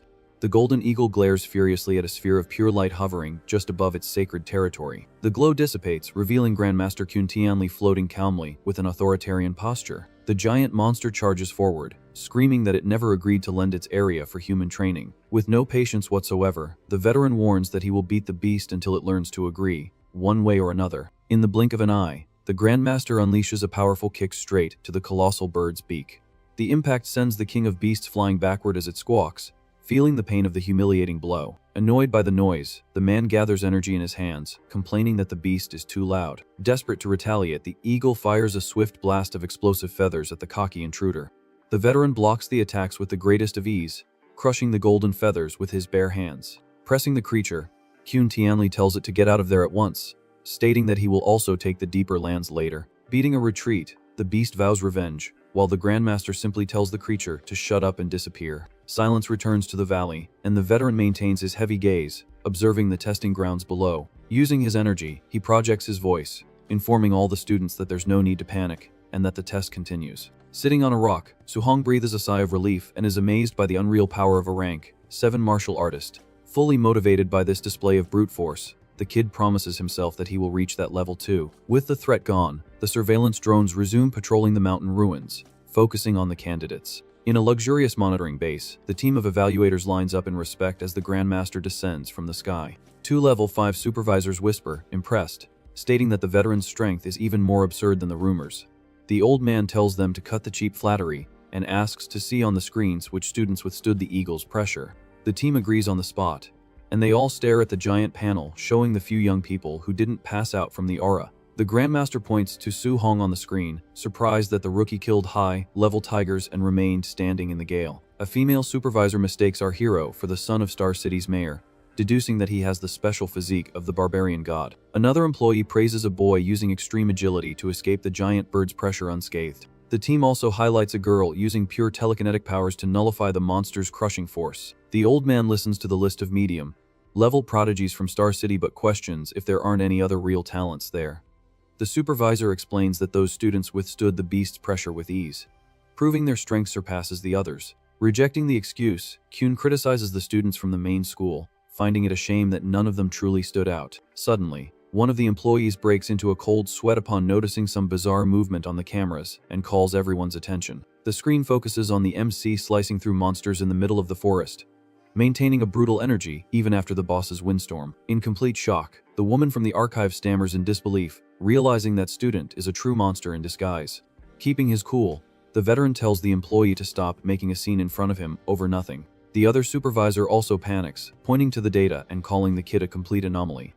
Annoyed by his team's scandal, the Grandmaster questions what kind of geniuses they've seen to be freaking out like that. However, upon glancing at the kid's technical file, the old man himself loses his composure and his eyes go wide, completely stunned. The document reveals that Suhong possesses 100% affinity in all 7 attributes and colossal physical strength. Grabbing his own hair, the veteran shouts in disbelief that it's a miracle for a prodigy like this to be born in a small city. Shaking with pure excitement, he clenches his fist tightly, celebrating having found a rare treasure at the camp. An evaluator interrupts the outburst, reminding them that the kid's vital energy is too low for such talent, which makes no sense. It finally dawns on the Grandmaster, who understands that the kid is trying to cultivate all 7 energies at once, risking his life. Taking control, the old man ignores the team and announces that the candidates are already arriving, so he'll go take a look himself. Now in the courtyard of the safe camp, the trio of rich kids greets the veteran politely as he praises their performance. The area gradually fills up with the regular students who arrive completely wrecked and relieved to have survived the test. Time passes and dust colors the camp as the instructors believe all the qualified candidates have arrived. Worried, the Grandmaster thinks to himself if his precious treasure named Suhong got lost and was eliminated. But shattering everyone's doubts, the MC finally appears, walking calmly along the dirt path, holding his spear. Suhong walks in, covered in blood and carrying his spear, arriving just under the wire. Looking at the kid's condition, the other competitors comment, startled by the number of beasts he must have had to kill. Just then, a guy sitting in a corner says he was finally waiting for him and starts planning a way to deal with the rookie. Finding the situation interesting, the big guy in the tank top agrees while the rest of the elite group observes our hero. The supervisor then announces that the 8 hours are up and anyone who hasn't arrived is completely eliminated from the camp. He begins to explain the rules and presents the main areas, such as the gravity rooms, movement rooms, and beast combat rooms. The martial arts pavilion is also highlighted as one of the most important locations in the complex. Sitting on the floor, exhausted, the MC concludes that coming to this advanced camp was definitely the right choice. However, to use all these incredible facilities, one needs to accumulate a lot of contribution points. The suited supervisor details that the only way to get these points is by excelling in the training tests. Since it's already late, the man dismisses the healthy students to train and sends the injured ones straight to the dorms to rest. Now in his private room, our hero is relieved to have privacy to train and level up without anyone snooping around. He opens the glowing system and celebrates having earned 354 martial value points to spend. Without wasting time, the kid pours all the points into his mortal body, generating an intense red aura around him. The evolution hits 100%, pushing the fighter's muscles to their absolute limit in a wave of raw power. The red energy continues to burn intensely as his veins pulse with newfound strength. Suddenly, the accumulated power explodes, shattering the air and tearing space apart around the room. Panting, Suhong takes a deep breath, feeling his body return to normal after the aggressive transformation. He clenches his own fist, completely shocked at how terrifyingly strong a simple physical attack has become. Looking at the holographic screen, he discovers that he has awakened the Overlord body, the most powerful physique that exists. The system shows that his spirit classification is at 0, leaving the kid curious about the next bizarre evolutions. Putting on his jacket, he admits that this new physical structure is absolutely unbelievable. Our hero then picks up his spear leaning against the wall, testing the firm grip on the weapon. Analyzing the material, he realizes it's a Class C alloy and that it almost broke just from his strong grip. Lamenting the situation, the young man remembers he spent an absurd fortune to buy this fragile piece of equipment. But then it dawns on him that he got this spear for free from one of the dead hunters in the wilderness. Knowing he can earn points just by wearing a weighted vest, he leaves the room focused on testing his limits. Arriving at the training warehouse, the gigantic area is packed with students testing heavy equipment. In the middle of the place, the big guy, Wang Tiantuo, jumps easily while wearing a 3,000-kilogram vest as if it were nothing. Observing the scene, the white-haired female instructor praises the monstrous strength of this impressive brute. In the control room, the team monitors the cameras, praising the power of that immense student's barbarian god body. The supervisor takes the opportunity to ask Grandmaster Kyun when they will warn Su-hong about the danger of the 7 techniques. The veteran explains that prodigies are very arrogant, and any direct warning will only backfire. Therefore, they need to force the rookie to give up on his own. Then asks if the invasion team is ready. One of the instructors agrees, guaranteeing that a surprise attack at night will make the rookies cry a lot. The Grandmaster orders them to send a high-level martial artist to completely crush our hero. Concerned about the difference in strength, an employee warns that the kid's vitality is too low for such a fight. Without any pity, the leader states that if the kid's confidence shatters that easily, he's nothing but trash. Back in the warehouse, the crowd runs excitedly, announcing that the big guy is heading straight for the gravity room. With the place emptying out, the MC decides to go check out his rival's performance as well. Before leaving, he notices a self-service machine for getting the wristbands that calculate points. The kid doesn't waste any time and grabs a giant weighted vest from among the remaining equipment. Analyzing the piece, he notes that the material weighs an absurd 10,000 kilograms of super heavy alloy. Putting on the equipment, the fighter feels the immense pressure crushing his shoulders and admits it significantly affects his speed. Even with all this absurd weight, he takes off in a mind-blowing sprint, cutting through the wind in the base's hallway. Walking calmly, Su-hong reflects that a load of 5,000 kilograms is more than ideal for his current training.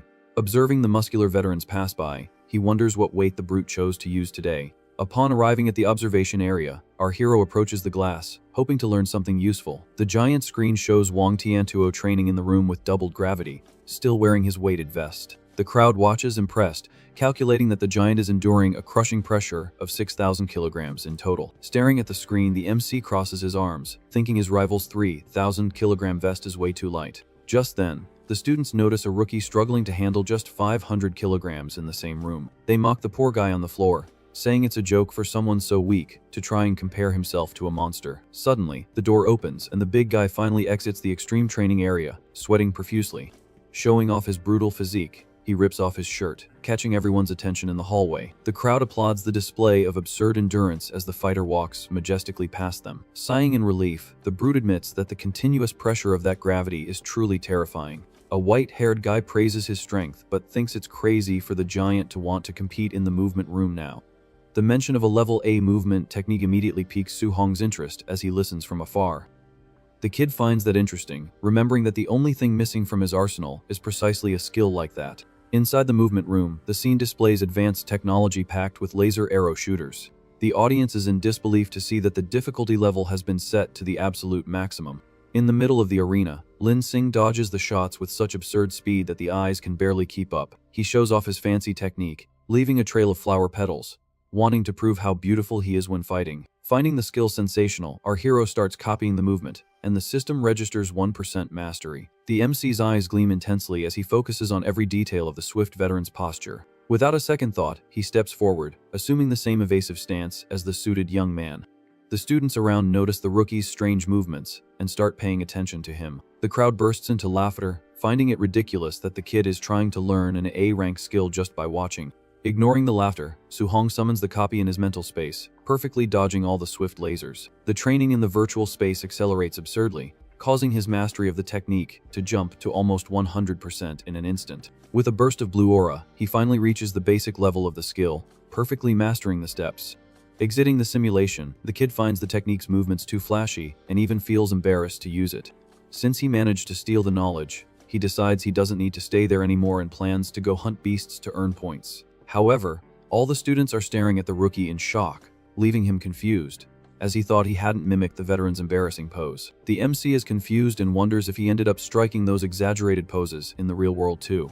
Dying of embarrassment from the scene he made, he decides he will never again use that veteran's skills as an example. Just then, the veteran himself cuts through the air at high speed, using his fancy movement technique. The female students scream, completely infatuated, asking the handsome rookie to repeat the incredible move. Away from the commotion, Su-hong walks through the base and notices out of the corner of his eye that he's being followed. The two troublemakers who got beaten by him earlier are spying from a distance, confirming that their target has gone to the beast room. With murder in their eyes, they plan to block the door, to give the kid a heavy beating when he tries to leave. Just ahead, the gigantic beast containment building rises imposingly under the tranquil light of the camp. Already inside, Su-hong observes from a distance the tense interaction between the big guy, Wang Tiantuo, and the skilled Yan. The brute gives a mocking laugh, warning that her spiritual power stands no chance against his barbarian god physique. Without backing down, the girl remains confident and retorts that he's the one underestimating spiritual readers. Hearing the conversation, our hero becomes very curious, as he has never seen this class's combat style in action. Seizing the great opportunity, he decides to watch the girl's demonstration before going to hunt his own monsters. As soon as he approaches the observation glass, the kid gets a huge shock from the bizarre scene in the arena. In complete disbelief, he notices that the girl can simply levitate in the air, proving the absurd strength of the spiritual class. The girl's hand glows intensely, firing beams of light that kill 3 high-level tigers in the blink of an eye. Staring at the slaughter, the kid is completely shocked, trying to understand what those swift, luminous streaks were. Suddenly, a giant, terrifying bear lets out a furious roar, challenging the prodigy to combat. The wild beast charges forward, but the young woman uses her spiritual power to easily immobilize the creature's movements. On the large screen, a colossal sword cuts through the air, destroying the monster's defense without the slightest difficulty. Watching intently, Su-hong finally notices that the bright lights from before were small, flying daggers. He concludes that spiritual readers are absurdly strong for being able to crush common warriors, just by levitating weapons. The crowd of students goes wild in the observation room, screaming in shock at the massive power of that giant sword. The spiritual weapon sinks mercilessly into the body of a colossal snake, drawing a cry of pain from the creature. Maintaining a cold and focused expression, Yen slices the giant serpent in half, spreading destruction across the arena. The MC is floored, noticing that the girl is manipulating a weapon that weighs tons without even touching it. A suited veteran approaches, revealing that this is a Class A technique exclusive to the spiritual class. The rookies panic upon discovering the power level and ask if the big guy, Wang Tianchuo, also possesses something similar. The veteran assures them he does, as the monitor shows the brute exploding a beast using pure raw strength. Very excited by the new challenges, Su-hong turns away, planning to steal the giant's technique later, and checks his system. Cracking his knuckles, Su-hong focuses on his goal, declaring he's about to go on a real killing spree to get points. Outside the arena, the two troublemakers watch their target enter the combat simulator alone. They celebrate the perfect opportunity, noting that everyone is distracted by the veterans, and the kid is completely vulnerable. However, one of the henchmen's eyes go wide in sheer desperation as he glances at the control monitor for the rookie's room. Completely stunned, he nudges his partner, telling him to look at the broadcast screen immediately. The duo is in absolute shock to see that the kid has selected more than 12 high-level beasts at once. Desperate, they even consider calling an instructor, thinking the kid is going to be torn to shreds in seconds. Inside, Su-hong assumes an aggressive combat stance, facing the horde of heavy monsters. Exuding pure confidence, the kid flashes a smile and gestures with his hands, beckoning the beast to bring it on. Answering the provocation, a monstrous scorpion lets out a piercing roar, kicking up dust on the stone floor. The beast attempts a violent piercing attack, but our hero nimbly leaps, dodging the lethal claw with ease. Still in mid-air, he concentrates a storm of blue lightning, spinning violently in the palm of his hand. The electric punch sinks directly into the monster's thick carapace, generating a deafening shockwave throughout the hangar. Without giving the beast's room to breathe, he channels even more destructive energy, preparing his next attack. In a relentless festival of pure carnage, the rookie sweeps through the entire herd, leaving a trail of blood and lightning in the area. Watching the massacre through the glass, the henchmen break into a cold sweat, wondering if that student is really just a common rookie. One of them instantly recognizes the kid's swift steps, confirming it's the fancy technique of the handsome veteran. He doesn't understand how any random student got access to an advanced power guarded by such a wealthy family. It finally dawns on him that the genius learned everything just by watching for a few minutes, proving that trying to get revenge on him is suicide. Even trembling with fear, the henchman grips the iron bar tightly, refusing to accept such a humiliation. Trying to build up courage, the troublemaker argues that the rookie surely won't survive the massive monster attack. Taking a deep breath amidst the destroyed scenery, the kid wipes the sweat from his face after clearing the first wave of enemies. The duo outside swallows hard, falling into absolute silence as they see the unlikely outcome of the battle. In a matter of minutes, the 10 high-level monsters are completely crushed on the arena floor. Analyzing the panel, the MC sighs in frustration because the entire slaughter yielded very few martial points. His gaze darkens as he quickly realizes that the stronger he gets, the harder it is to level up in the system. Just then, a deep roar echoes from the back of the dark corridor, revealing the glowing red eyes of the next horde. Determined to get everything out of the training, the kid cracks his neck and tells the machine to keep releasing enemies. Answering the aggressive command, a terrifying beast leaps from the darkness, cutting through the air with sharp claws ready to tear. Fueled by an absurd flaming aura, our hero charges head-on, unleashing a devastating punch to run over the beast. Su-hong's golden fist smashes the first monster into the ground, generating a shockwave that shatters everything around. Undeterred, the rest of the herd surrounds the rookie from all sides, trying to find an opening for a deadly strike. However, the murderous pressure exuded by the kid is so terrifying that the beasts themselves begin to retreat in fear. With his eyes gleaming with pure hunting fury, he yells, demanding that the monsters not flee and hand over all their points. Acting like a true predator, the fighter leaps brutally, pulling one of the fleeing beasts by its tail. The combat turns into a true whirlwind of savagery, with the MC relentlessly throwing the heavy carcasses through the air. On the other side of the glass, the pair of bullies watches the constant flash of violent explosions in the monitoring room. Shaking from head to toe, they decide that revenge is a waste of time and agree to get out of there as fast as possible. Now in the courtyard, the crowd praises Wang Tiantuo's performance for having massacred 9 high-level beasts in just a few minutes. One of the students notices the henchman's return and laughingly asks if they managed to give the isolated rookie the promised beating. They hide their embarrassment, agreeing ironically, but thinking they would be dead if they had actually tried their luck. Suddenly, the huge containment doors open, and the instructor announces that the camp's biggest stars have emerged. Sweating profusely, Wang and Yan exit the dark corridor, exuding confidence after an extremely intense training session inside. The scoreboard flashes, revealing 280 points for the big guy and 270 for the girl, shocking everyone. The young woman gives a competitive smile, pointing out that the 10-point difference only existed because of her rival's weighted vest. Seeing the scoreboard, the common students cry and complain that they only managed to get 20 or 10 points in the hunt. But one of them points forward, wanting to know who won the monster-killing competition. The crowd deduces that the rich kid, Lin Sing, must have scored an absurd number of points, and that all that's left for them is to fight for 4th place. Hearing the conversation, an isolated student calls everyone ignorant and warns that there is an even more terrifying monster in this camp. An hour later, the scene shows the training building with bloodstains splattered on the walls. The MC appears resting in a corner after creating a gigantic pile of slain monsters. Completely sweaty and exhausted, he lets out a heavy sigh, trying to catch his breath from the battle. Su Hong admits that hunting beast non-stop is exhausting, even for someone with the overlord body structure. Despite all this raw effort, the kid laments that he is still very far from getting the martial points he needs. However, he notices on the clock that he has accumulated 700 contribution points, and becomes curious about what he can trade them for. Just then, the late afternoon sun illuminates the traditional and imposing facade of the camp's martial arts pavilion. Inside, our hero walks through the spacious hall, watching students choose their items at the service counter. Reading the floating catalog, he analyzes the prices of level 1 healing and energy pills. The young man also checks the advanced skills, finding it absurd that they cost thousands of points. Satisfied with the cheaper options, he finds the price of the pills fair and is very interested in the spiritual focus items.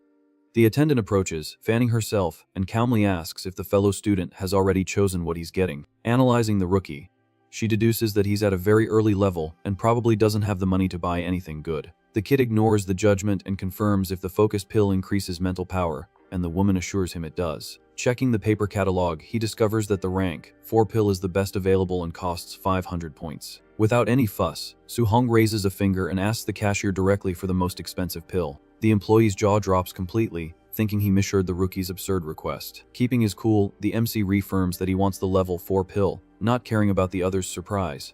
The kid holds his watch to the machine, paying the fortune on the spot, leaving the attendant stunned that he has so many points. Changing her attitude in a flash, the woman hands over the box with a big smile, and he takes the opportunity to ask for elemental alloy spears.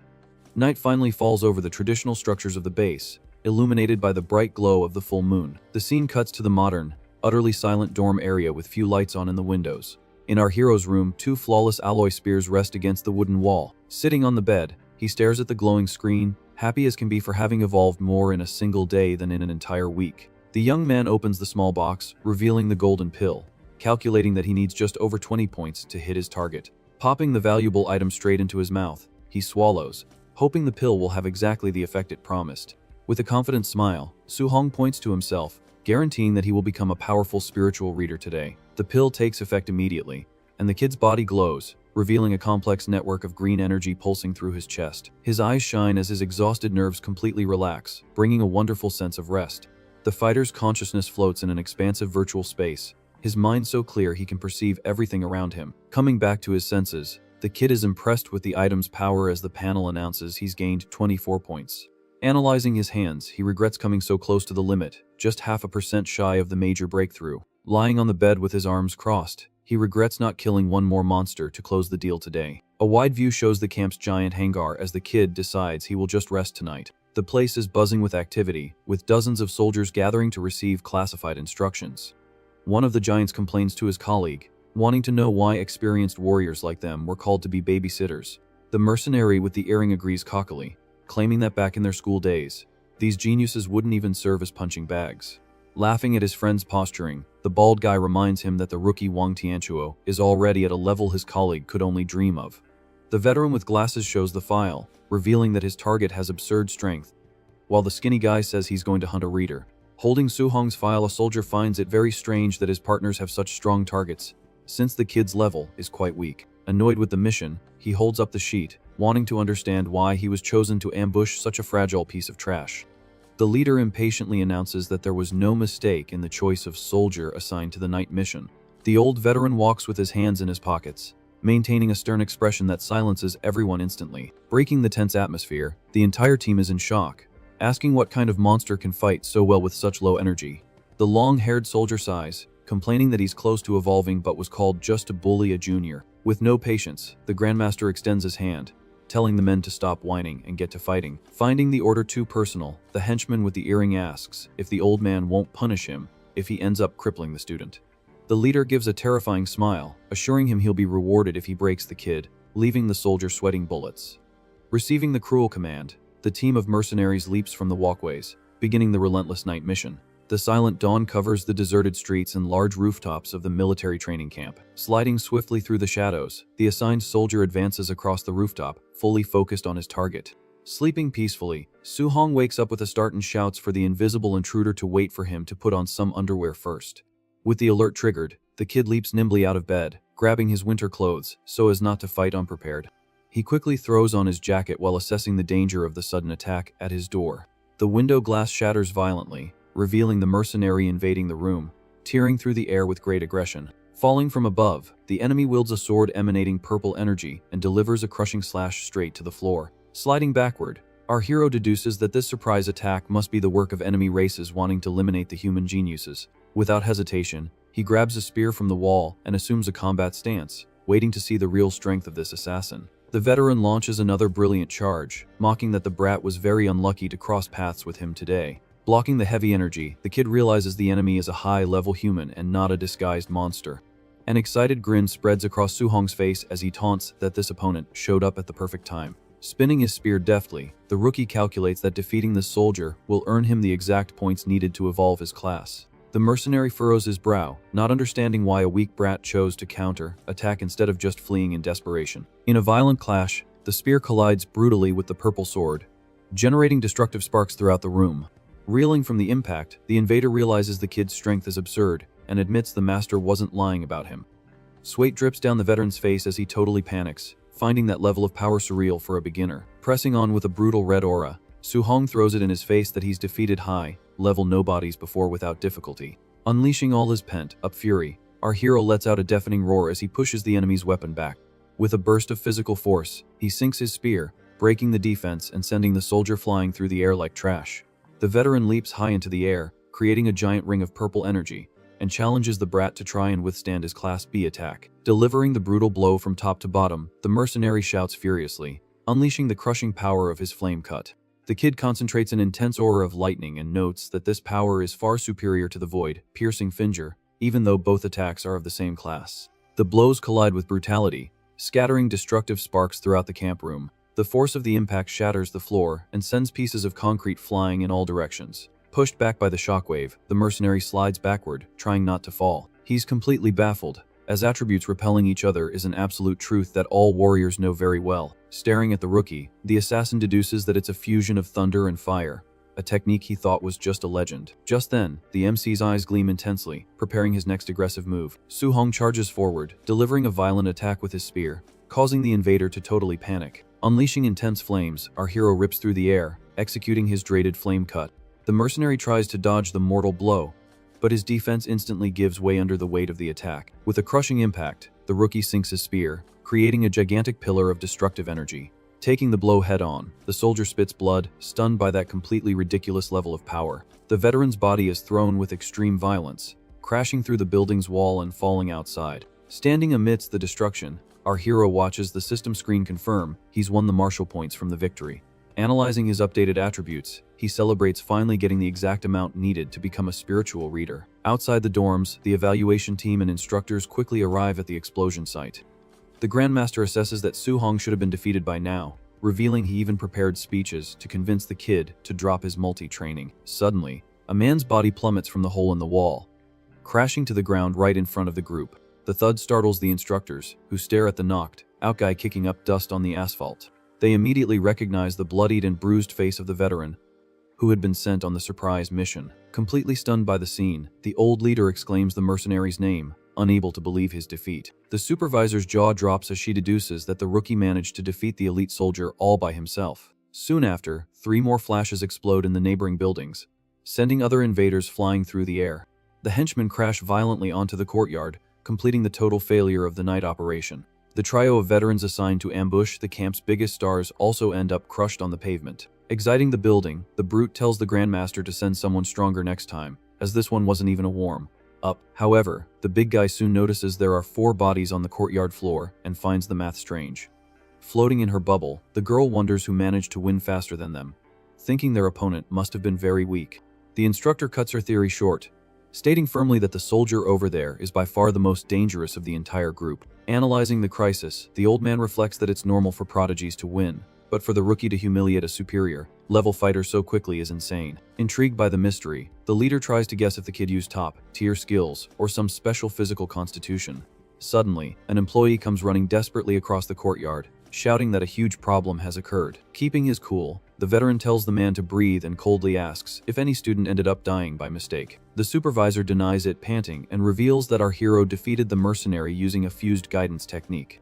Calmly, the Grandmaster recalls that the kid wanted to test all 7 elements, and finds it normal that he managed to use something. But in a millisecond it finally clicks, and the old man's brain short-circuits. Completely losing his composure, the veteran grabs the employee by the collar, demanding to know if he really fused fire and thunder. Frightened, the man swears he saw everything on the cameras and says to ask the knocked-out soldier if they think he's lying.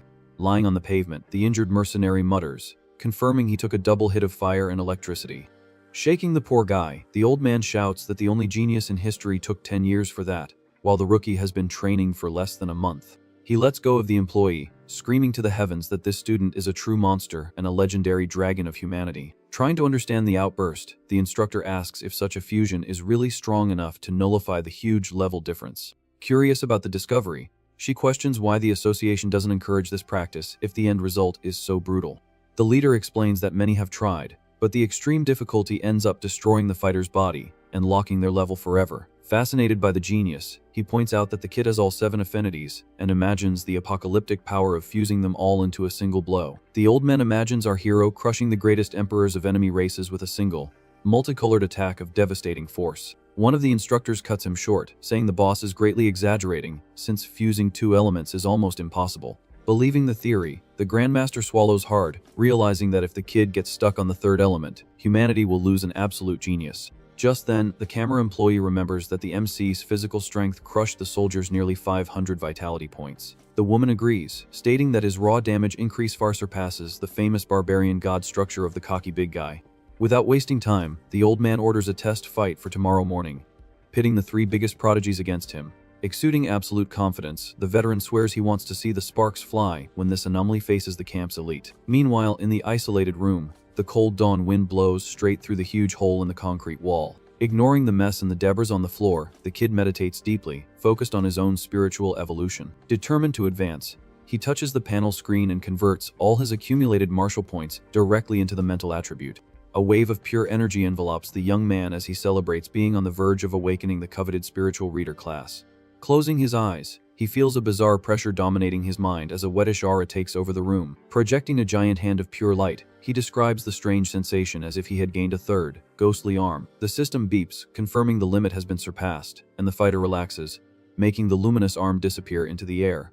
Very satisfied with his newly discovered strength, he focuses his gaze intently on the broken pieces of his own spear. Taking his thoughts further, he makes the weapon levitate around the room, celebrating that he can now use the power of his mind, just like the camp's prodigy. Planning for the future, our hero assures himself that he will steal both her mental technique and the big guy's offensive skill. The next morning, the base's loudspeakers scream, demanding that everyone assemble in the courtyard in 1 minute, under penalty of losing valuable points. The announcement sends the recruits into a frenzy, and they start running frantically down the dorm stairs. The crowd runs, complaining that they barely survived the brutal training and the midnight ambush, finding this pace absolutely insane. In a few seconds, the crowd of students lines up on the open field, waiting for the next orders from the stern instructors. Arriving calmly and unhurriedly, the MC finishes putting on his jacket to face the new evaluation. A gray-haired officer praises the group's speed, satisfied that no one was a single second late for the roll call. Giving an ironic laugh, the man confesses he expected to see several of them too broken to get out of bed after last night's scare. Enraged, a young man justifies his defeat, claiming he only lost because the mercenary attacked dirty, not even letting him put on his underwear.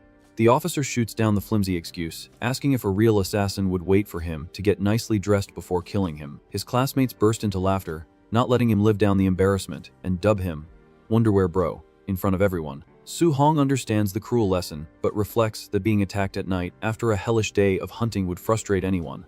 Understanding the general outrage, the instructor announces loudly that he will give them a second chance to prove their true worth. The officer details that the intensive test will measure all vital attributes and even the technical mastery of each genius at the military camp. The instructor announces that after the test, there will be a real combat ranking, guaranteeing daily point rewards for the top 10 performers. The crowd immediately starts chatting, saying the top 3 spots are already taken, but they get excited about trying to secure at least the remaining spots in the top 10.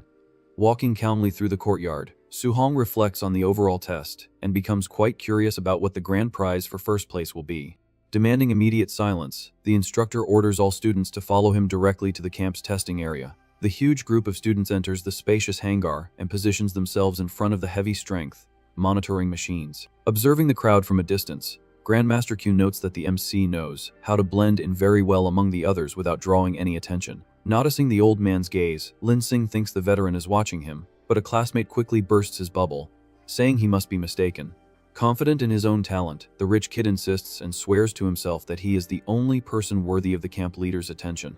Just then, the instructor announces a last-minute surprise, promising that the first-place student will win an A-ranked technique of their choice. The crowd goes wild with the news, betting that the big guy Wang Tianchuo and the other 2 geniuses will give their all to win this absurd prize. The brute assesses the reward, remembering that skills of this level are so rare that even his powerful family has very few. With great confidence, the red-haired girl gets excited at the idea of being able to choose any high-level technique if she dominates the tournament. As for Lin Sing, he plans to use the prize to boost his fancy movement skill, wanting to prove that extreme speed isn't useless. Hearing the valuable offer, our hero's eyes gleam intensely as he commits to giving his all to take home this free technique. The testing machinery activates in the center of the room, concentrating a massive golden energy, ready to measure the candidate's raw strength. The prodigy girl charges forward, tearing through the air, and unleashes her attack, fully focused on the measuring equipment. A colossal sword of golden energy sinks into the machine, generating a violent boom that shakes the entire room's floor. The digital scoreboard flashes rapidly and locks at 5,942 power points. The students are stunned, noticing her strength has nearly doubled in a short time, proving that spiritual readers are absurdly explosive. The MC watches it all with great envy, impressed by the versatility of being able to levitate and create objects in the middle of combat. The luminous aura continues to pulse around the girl, displaying her perfect command of the mental skill in front of everyone. Su-hong understands that this technique can even materialize wild beasts but consumes an insane amount of mental power to maintain its physical form. Feeling a slight pressure in his own mind, he concludes he doesn't have enough spiritual energy to copy this skill right now. Putting the learning aside for later, the kid turns his attention back to the arena, just as the muscular big guy prepares for his test. The crowd cheers, calling the giant a true god of combat, placing all their bets on the raw strength of his crushing physique. Interested in the challenge, our hero wonders what the real power difference is between this guy's barbarian body and his own extreme physique. Facing the machine, Wang Tiantuo tells everyone to pay close attention because this single punch will prove his absolute superiority. The brute unleashes a monstrous punch against the target, creating a violent shockwave that sweeps through the testing area. In complete disbelief, the students panic upon seeing that a purely physical attack almost surpassed the score of an advanced skill. Evaluating the results on the screen, the Grandmaster nods his head, quite satisfied with the raw level of his best recruits. Thanking the leader for the praise, the brute assures him the show isn't over yet, and prepares to use his true combat technique. Our hero focuses his gaze excitedly, knowing he's finally about to see his rival's class O offensive skill in action. A pale, ghostly flame envelopes the giant's hand, concentrating a terrifying amount of destructive energy. He charges forward, tearing up the arena floor, and unleashes a blow enveloped in a frightening spiritual fire. Recognizing the move instantly, the veteran identifies the technique as the Dreaded Bone Ghost Fire Fist. Su-hong remembers seeing this exact skill in the catalog, and is indignant that it costs a fortune in contribution points. The massive attack collides with the machine, generating an absurd explosion that illuminates the entire training facility. With the scoreboard showing over 7,000 points, the crowd is shocked, noting that this strength is close to the standard of a mid-stage warrior. The Grandmaster congratulates the young man, stating that his family will finally have the high-level master they've long dreamed of. Ending the matter, the old man points to the crowd, calling Su-hong to be the next to face the machine's challenge. The entire class feels sorry for the poor guy, thinking that going right after such monstrous displays will be the biggest embarrassment of his life. Ignoring the gossip, the MC stops in front of the equipment and confirms with the instructors that the first blow should use only physical strength. Assuming a firm stance, the kid spreads his legs and begins to channel all his brutal force into the muscles of his arm. He takes a long, deep breath, calming his mind and locking his focus directly on the center of the armored target. In the blink of an eye, the fighter sinks his fist with frightening violence, vowing that the test's grand prize is already his. The insane force of the impact shatters the air in the room, sending dust and debris flying backward with a completely absurd boom. The digital display flashes desperately and locks at the monstrous mark of 6,551 points. Stunned by the number, the evaluator with glasses drops his clipboard. Admitting he severely underestimated this kid's level, a deathly silence falls over the entire hangar, with the students frozen, unable to believe what their own eyes are seeing. The shouting erupts shortly after, with the crowd thinking the machine broke, and declaring the rookie the new monster of the camp. The elite trio breaks into a cold sweat, feeling the raw pressure, and acknowledging they were very arrogant, and that this level of strength seems to be that of a superior warrior. Paying no mind to the chaos around him, our hero calmly asks the Grandmaster if he can now proceed with a special technique. Receiving the leader's confirmation, the kid spreads his feet, planting his base on the floor to set up his second and final blow on the target. His mental space kicks in, accelerating his training insanely and causing his mastery of the skill to skyrocket in a few seconds. Bathed in ghostly flames, the fighter celebrates that the fire fist suits him perfectly and is super easy to learn. The instructor approaches the Grandmaster, doubting the kid can get a high score, since poor families rarely possess strong techniques. With a smirk, the old veteran bets the opposite, eager to see the ace up the prodigy's sleeve. Su-hong's eyes gleam intensely as the system confirms the successful achievement of basic-level mastery of the skill. The students are in absolute shock to see the same spectral flame in the rookie's hands and shout in confusion, wanting to know how he learned that. Thrilled with the power bubbling in his veins, the MC charges forward, promising to test the true damage of that advanced technique. The impact of the punch dents the equipment's armor, generating a colossal pillar of bluish fire that cuts through the entire hangar. The wind generated by the punch's force drags the students backward, desperate to see the final score of this apocalyptic attack.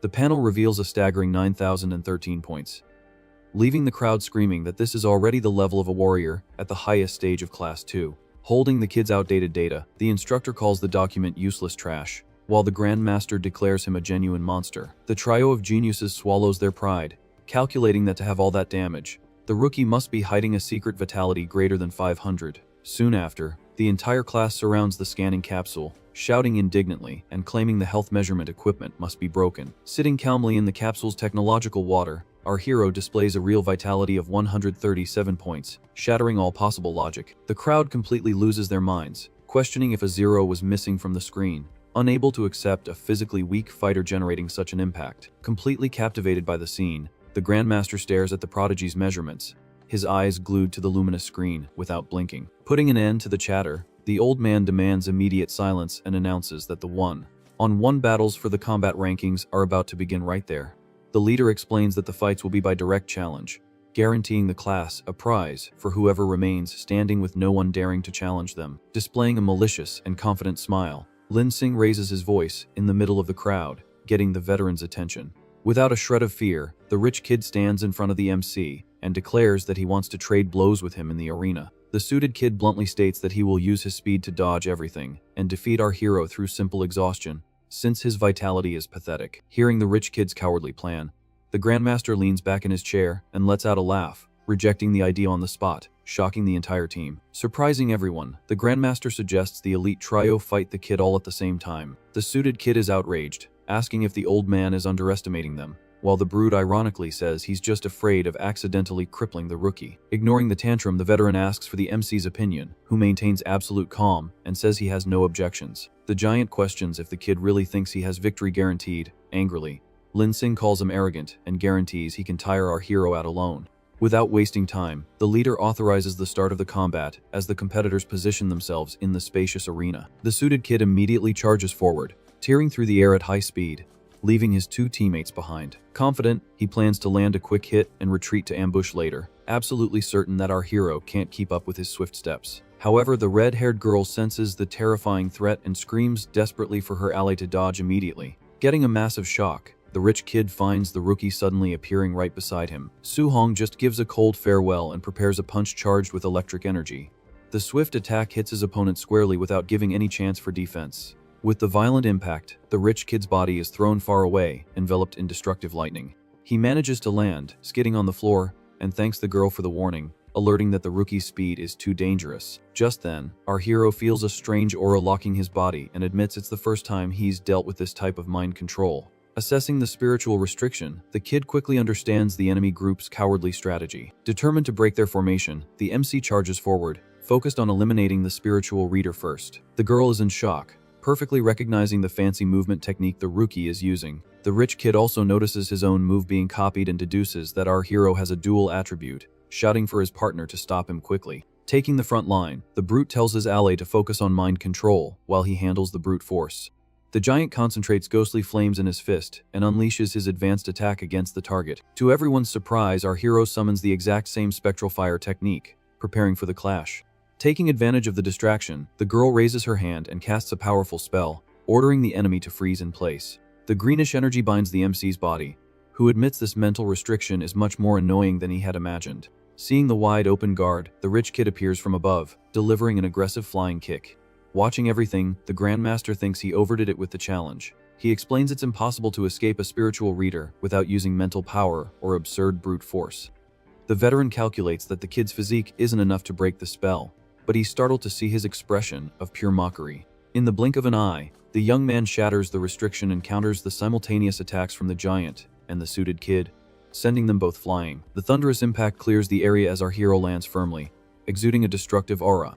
Suffering from the rebound of the broken spell, the girl spits blood, in complete disbelief that he dissipated the control using only brute force. Without giving his opponents a moment to breathe, Su-hong grabs the rich kid's ankle in mid-air. Using the rich kid's body like a sledgehammer, the fighter swings his opponent through the air with terrifying violence. In the stands, the crowd goes wild seeing him block heavy attacks and break magic with just his muscles, calling the kid a human beast. With a sharp movement, our hero throws the suited kid aside without a shred of mercy. Immediately, he intercepts the giant's punch, grabbing his wrist firmly. The brute panics as he's lifted off the ground as if he weighed nothing, cursing desperately as he's thrown far away. Maintaining a cold expression, the MC lands, releasing a crushing pressure on the court. In a merciless attack, he slams the bodies of the rich kid and the giant straight into the concrete floor, creating a colossal boom. The blow is so violent that the big guy gets stuck in the cracked stones, muttering in pain. The suited kid also spits blood, completely wrecked in the middle of the crater that formed. Watching the massacre, the entire crowd's faces turn pale, trembling with pure terror. The students stare at the marks of destruction, finding that display of brute force too cruel for a training session. A guy in glasses nearly falls over, hugging his friend, completely traumatized by the scene. Ignoring the audience, our hero drags the rich kid's unconscious body by the leg as he walks toward the last opponent. The kid's eyes gleam with a predatory intensity, focused exclusively on the spiritual reader. Absolutely terrified, the girl backs away, raising her hands and begging him not to come closer, declaring her immediate surrender. The audience is in shock, confirming the absurd victory. They can hardly believe the strongest trio fell to a single guy and declare him a literal monster. Cutting off the chatter, the Grandmaster loudly asks if anyone else has the courage to challenge the rookie for the lead. The injured competitors give up on the spot, fearing a worse beating, concluding that only an idiot would try their luck now. With that, the veteran declares Su-hong the grand champion and tells the rest of the class to continue the dispute for the remaining spots with the instructor. The leader calls the undefeated number 1 to accompany him and claim as well deserved reward at the martial arts pavilion. The kid is thrilled, just thinking about getting his hands on another free advanced class technique. Walking calmly through the courtyard, the old man confesses he's been watching him since the first day and asks why he hides his strength so much. Staying humble, the young man explains he has no rich family to protect him, and drawing attention too early would just make him an easy target. The Grandmaster lets out a loud laugh, praising the kid's intelligence, and reveals he set up this combat tournament just to secure resources for him, teaching him how the world works. The old man says that from now on, he'll have his back against any problem, and all he needs to do is focus on getting stronger.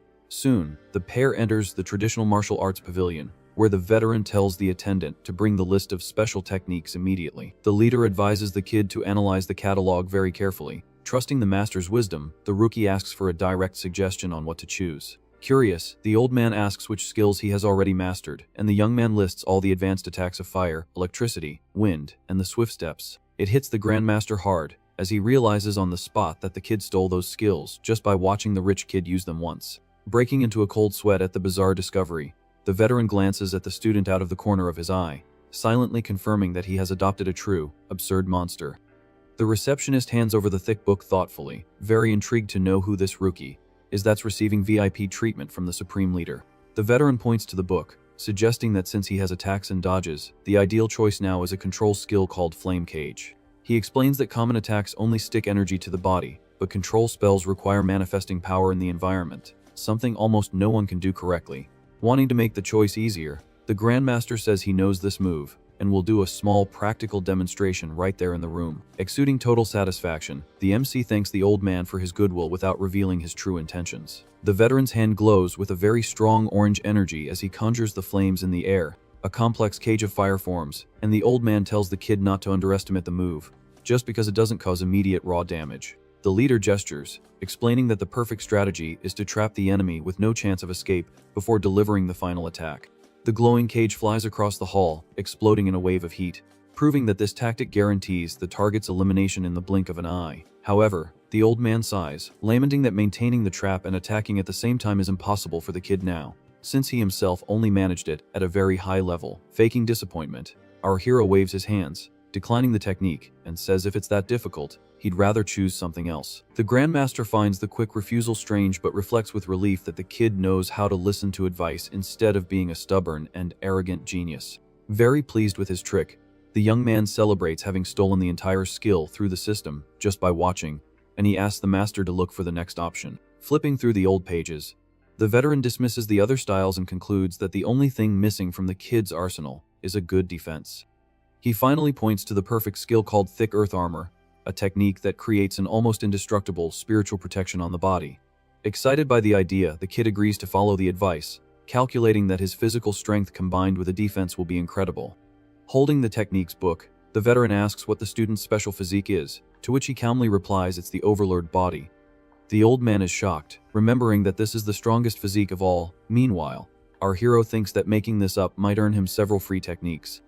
But the Grandmaster soon comments that he's never heard of that name before. With no way out, the young man confesses he made up the title on the spot. Regaining his composure, Kyun assesses that the kid's strength is terrifying for having easily blocked the giant, something unprecedented for a beginner. Suddenly, the camp leader starts to stammer, seeming to have realized an absurdly important detail. Just then, his phone rings, and the old man answers annoyed, saying he's busy, but the employee reports something frightening about the fight's recording. Hanging up the phone, Kyun asks if the rookie fought the elite while wearing a weighted vest. Our hero confirms, justifying that he didn't want to lose the points. The veteran's heart nearly leaps out of his chest as he tries to calm down, repeating to himself that the kid is a monster beyond normal logic. Resorting to common sense, the master tells him to forget the points and take off the equipment immediately, promising several future rewards. The fighter takes off his jacket and the vest, mentioning that the item is a bit heavy. The pavilion manager quickly offers to take the piece to the warehouse. With the utmost calm, our hero hands the dark equipment to the woman. As soon as the weight is transferred, the manager collapses to the floor, the item cracking the wooden floor with a violent thud. Crushed on the floor, the woman desperately asks how many kilos that thing weighs. Suhong casually replies that it's just 5 tons. Breaking into a cold sweat at the absurdity, the old man hugs the kid, calling him his little monster, and announces he has another Class A technique to deliver. Curious about the gift, the MC immediately asks what style this new skill is. The master explains that it's the Thunder Spear technique, one of the most powerful and destructive options among advanced attacks. Kyun recalls that a rival from another city uses a spear, suggesting the kid challenge his student to steal the technique. The young man questions if that's right. Annoyed, the old man justifies that the rival mocked his camp, so he plans to get back at him tomorrow morning. The kid agrees to the plan on the spot. Later, night falls peacefully, illuminating the windows of the modern dorm building. Entering his own room, our hero is pleased to see that the cleaning staff has tidied up the entire mess from the previous fight. The system confirms the acquisition of the 2 new skills. Focused, he sits on the floor, determined to master the basic level of both by dawn. The next morning in a luxurious office, Grandmaster Jiang receives a call from Chun, telling him to prepare the spear technique for a challenge. With great poise, Jiang tells his colleague to give up the plan, boasting that his camp has forged a level 2 wood attribute genius. The veteran continues to brag, revealing that his student learned an absurd control spell in just 2 days of training. In the testing area, the green-haired prodigy concentrates a violent aura, preparing his move. He summons the wood prison, conjuring gigantic roots that crush a metal chair in the arena. Soon after, the green branches dissolve into the air, turning into glowing particles. The young man complains in frustration that he failed again. Observing the training, Master Jiang says that control spells are difficult and asks for patience. Exuding pure arrogance, the prodigy Lin Chunfeng swears that in just 1 month, he will achieve basic perfection of the move. Scoffing on the phone, Jiang remembers that it took Kun months to learn this and declares that his prodigy cannot be challenged by any piece of trash. Old man Qin tries to respond furiously on the other end of the line, but his rival simply hangs up on him. Turning to his student, Jiang asks him not to defeat the challenger too quickly and to fake a balanced fight so as not to humiliate the guest. Conjuring green energy claws, the arrogant young man assures his master that he can fully trust his acting skills. On the afternoon of the next day, the sun illuminates the huge, isolated facilities of the rival city's camp. The loud noise of propellers breaks the silence of the place as the helicopter lands smoothly on the base. Disembarking from the aircraft, the MC faces the flying dust and comments that he didn't expect his first air travel to be so tense. The pair of guests walks calmly across the dirt courtyard, facing the reception team. Walking with a sneer, Master Jiang approaches, demanding to see what kind of genius the old rival brought for the contest. With the utmost calm, Kun introduces our hero, pointing out that he uses a spear and is only at the initial stage of Class 1. Jiang bursts into a scandalous laugh, asking if his colleague has gone senile for treating a low-level beginner as a great treasure. The green-haired prodigy concludes that the level difference guarantees an instant victory, finding it impossible to pretend the fight will be difficult.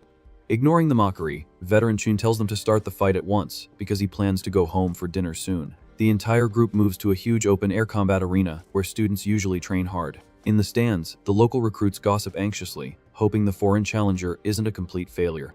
In the center of the courtyard, the local leader asks for everyone's attention to introduce the famous visiting grandmaster. Pointing to the side, he introduces the kid as the great challenger while our hero waves friendly. Putting on a stern face on purpose, Jiang makes a point of emphasizing loudly that the rookie is only at the beginning of level 1. The entire audience explodes in laughter, claiming their idol will crush the kid with one hand and mocking the foreigner's courage. Breaking into a cold sweat, the green-haired prodigy racks his brain, trying to come up with a plan to fight poorly on purpose without seeming too fake. Confident in his own student, the local master promises to teach the technique if the kid wins. Kun pretends to be embarrassed by the situation. Jiang pats our hero on the shoulder, encouraging him to do his best in the arena. The young man just politely thanks him for the opportunity. Patting his rival on the back, old man Kun calls his colleague a nice guy, while Jiang completely doubts a beginner can win. Without further delay, the two opponents walk to the center of the huge stone court, drawing the audience's attention. The local prodigy draws his sharp sword, telling the rookie not to worry as he will control his own strength. He assumes a relaxed stance with his weapon, waiting for the challenger to prepare for the exchange. Completely tense about the act, Lin thinks about the absurd risk of accidentally killing his weak opponent with a single accidental blow. Noticing the kid is unarmed, the green-haired young man questions why he isn't using the spear he brought on the trip. Maintaining absolute calm, the MC raises his fists and says he doesn't need to use the weapon for now. In fact, he reflects that his skill with the spear is much weaker than his punches, so using the weapon would be a huge disadvantage. Misinterpreting the calm attitude, the rich kid gives a maniacal smile, calling the rookie a very cocky brat. He charges forward, cutting across the arena aggressively, stating he wants to see where all that arrogance comes from. Closing the distance in the blink of an eye, the swordsman focuses on his target, ready for the first clash. The prodigy sinks his blade into the ground, releasing a huge greenish shockwave across the scene. Using his swift wind steps, our hero slides backward, dodging the lethal attack without a shred of difficulty. The young man is in shock, quickly recognizing his opponent's advanced movement skill. Regaining his composure, the swordsman gives a cunning smile, finding the surprise very interesting. Extending his hand forward, Lin declares that swift dodges are completely useless against his magic. He clenches his fist with great force, releasing pure energy as he invokes the wood prison spell. Thick roots explode from the ground, surrounding the kid, who immediately realizes it's a martial control technique. The MC understands that his rival is truly a prodigy for mastering this, but decides to use his brute force to shatter the spell. Bathed in intense lightning, the rookie simply kicks the roots, causing the trap to shatter instantly. Completely confused, our hero is baffled, finding it very bizarre that the advanced magic broke so easily. Taking advantage of the distraction, Lin flies forward with his sword raised, shouting that trapping the enemy for a second is more than enough. Maintaining a sharp gaze, Su-hong turns his head, facing the fatal charge with absolute coolness and precision. With his fist covered in aggressive wind energy, Su-hong prepares his counterattack. The MC glides through the air with extreme agility, easily dodging the root magic. Lin Chunfeng is terrified to realize the rookie's punch is too fast and will hit him first. Without a second thought, the prodigy resorts to his advanced evasion technique, trying to escape. Just then, our hero charges forward, tearing through the air like a rocket, leaving a trail of destruction on the ground. The charge is so absurd that the gust of wind creates a shockwave across the camp's courtyard. Pressured by the pursuit, the rich kid tries to maintain his posture, impressed by his opponent's brutal strength. Completely bored with the enemy's useless escape, the rookie assesses that this game is getting ridiculous. In the stands, the crowd doesn't understand how a mere beginner's strength can break a rank 2 defense. Laughing at the situation, Master Jiang throws it in Qin's face that pure brute force will never defeat his special student. However, ignoring the audience, the MC plants the sole of his sneaker firmly against the arena floor. Propelling his own body, he launches into a jump so violent it shatters the stone floor. The impact of the launch generates a deafening boom, kicking up a lot of dust in the scene. A dark trail is left behind, leaving the students dumbfounded by that mirage of speed. Desperate at the swift approach, the prodigy understands that our hero also possesses an advanced movement technique. The dust kicks up as the frantic charge continues to sweep the battlefield. The MC suggests his rival surrender, acknowledging that pushing a beginner this far already proves his great worth. Confused by the sudden pause, Lin is baffled to see his opponent calmly extend his hand. He completely panics when the rookie clenches his fist, summoning a concentrated storm of flames. In the blink of an eye, a huge fire trap appears in the center of the court, blocking any escape route. Completely trapped, the rich kid is shocked to be caught in an advanced control spell. Despite the shock, he deduces that the technique will soon extinguish on its own, since a beginner doesn't have the stamina to maintain it. Seeing the scene, Grandmaster Kyun is absolutely floored that the student has mastered the cage at such a low level. Not understanding his colleague's outburst, Jiang questions the reason for such astonishment, since it was Kyun who taught the spell. Masking his surprise, the veteran hears another instructor comment that mastering 2 attributes isn't that bizarre. However, the leader breaks into a cold sweat, wondering why the flame prison hasn't collapsed yet. The entire arena watches the rookie generate a white electric spark, while effortlessly keeping the trap lit. Lin is in pure terror at the bizarre possibility of his enemy being able to trap and attack at the same time. Confirming his rival's nightmare, Su-hong states that he's spot on and prepares his offensive. The devastating blow is fired straight at the flame protection, aiming to pulverize the prisoner inside. Desperate to survive, the prodigy conjures thick roots, trying to create an emergency shield. But the green barrier is completely shattered by the sheer brute force of the enemy's attack. Using his sword to absorb the damage, Lin is dragged backward, cursing the crushing power of that blow. Taking advantage of the wide-open guard, the MC charges forward, focused on mercilessly crushing his opponent. A direct punch hits the rich kid's face with violence, causing his blood to splatter through the air. The green-haired boy loses his balance, being thrown far by the brutality of the impact. With his clothes torn, he manages to land on his feet in the middle of the arena's scorching storm. Immediately, a green, healing aura begins to close the open wounds on his injured body. Exuding arrogance, the prodigy demands that our hero not underestimate the spiritual regeneration of a wood body. Staring at the scene with great boredom, the rookie calmly admits that a single punch won't solve the problem. With his fists bathed in aggressive flames, he announces that the simple solution is to hit him a lot more. The fighter unleashes a mind-blowing volley of blows, guaranteeing that miraculous healing won't hold up. Bleeding under the rapid attacks, Lin is confident that a beginner's stamina will never surpass his energy. He challenges our hero, wanting to see who will give in first in this extreme test of survival inside the fire. Assessing that his internal energy is running out, Su-hong interrupts the sequence, retreating a little. The flaming trap dissipates into the air, freeing the exhausted opponent from the scorching prison. Letting out a hysterical laugh, the prodigy celebrates the end of the technique and vows to end the rookie's life. But the joy is short-lived as he panics, feeling an absurdly heavy pressure coming from his enemy. Covered in immense golden lightning, Su-hong confesses he didn't want to resort to an attack that consumes so much energy. Shaking with absolute dread, The rich kid is desperate that a beginner can generate such monstrous force. Knowing the fatal danger, he slams his hands on the ground, shouting that he absolutely cannot let our hero get close. In a pathetic attempt to save himself, Lin desperately conjures gigantic wooden barriers. Cutting through the defenses as if they were paper, the MC shatters the green shields with an unstoppable charge. The massive electric blow hits the target with terrifying violence, piercing any remnant of defense. A colossal pillar of lightning engulfs the prodigy, generating an apocalyptic explosion right in the center of the stone court. Lin's completely knocked out body is thrown through the air like a broken rag doll from the blow. Landing with extreme style, the victor rises unscathed amidst the heavy smoke and battle debris.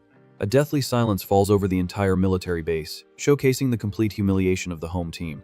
The audience is in disbelief that an initial, stage student achieved the absurd damage of a rank S technique. Completely outraged by the disgrace, Master Zhang shouts, demanding to know what kind of freak his rival brought there. Exuding full satisfaction, Kyun throws it in his rival's face that the kid has perfectly mastered attribute fusion. Sipping his tea calmly, the old man provokes him, saying his student only took a month to learn this brutal trick. He continues to brag, revealing that our hero trains 7 attributes simultaneously, always maintaining maximum affinity. Faking false regret, the veteran gives a little laugh, saying he ended up saying more than he should have. Master Jiang is frozen in horror, trying to process the level of that completely unreal and unfair talent. Taking advantage of his colleague's shock, Kyun immediately calls the bet, demanding the spear and the electric palm as a bonus. The scene quickly cuts to a huge, super modern, and very isolated training dome. Inside, Sohong patiently awaits the new instructions from the defeated Master Jiang in the circular arena. Assessing the kid up close, the veteran silently admits he's never encountered such a huge freak in his entire life. Wielding the heavy metal staff, the man introduces his legendary heaven, shattering divine spear technique. Bathed in strong lightning, he explains that the skill has 9 moves divided into 3 forms of destruction. The master states he would only teach this to level 4 fighters but guarantees that our hero's talent will make everything easier. Assuming a perfect combat stance, he tells the kid to pay close attention to the first attack of the sequence. In a swift spin, the veteran unleashes the first form, generating a colossal wall of pure blue energy across the court. Without a moment's pause, Jiang executes the second technique, delivering an even more violent and thunderous impact. The demonstration continues with a massive wave of pure electric energy flooding the entire training environment. Holding his weapon firmly, Su-hong feels like he's just a small boat in a storm, and that any drop of lightning could capsize him. Master Jiang doesn't lose his rhythm and already moves on, delivering the third form of his destructive style. Leaping high into the air, the veteran announces the heaven-shattering blow and brings the spear down with brutal violence. The impact creates a gigantic tornado of thunder, tearing through the entire room with overwhelming power. Observing the carnage, the rookie realizes the leader held back a lot of force on the last attack to avoid collapsing the building. Despite feeling like an ant before this force, he is fully confident that in the future, he will also have this same combat power. The dust finally settles, revealing the 2 warriors in the middle of the modern simulation arena.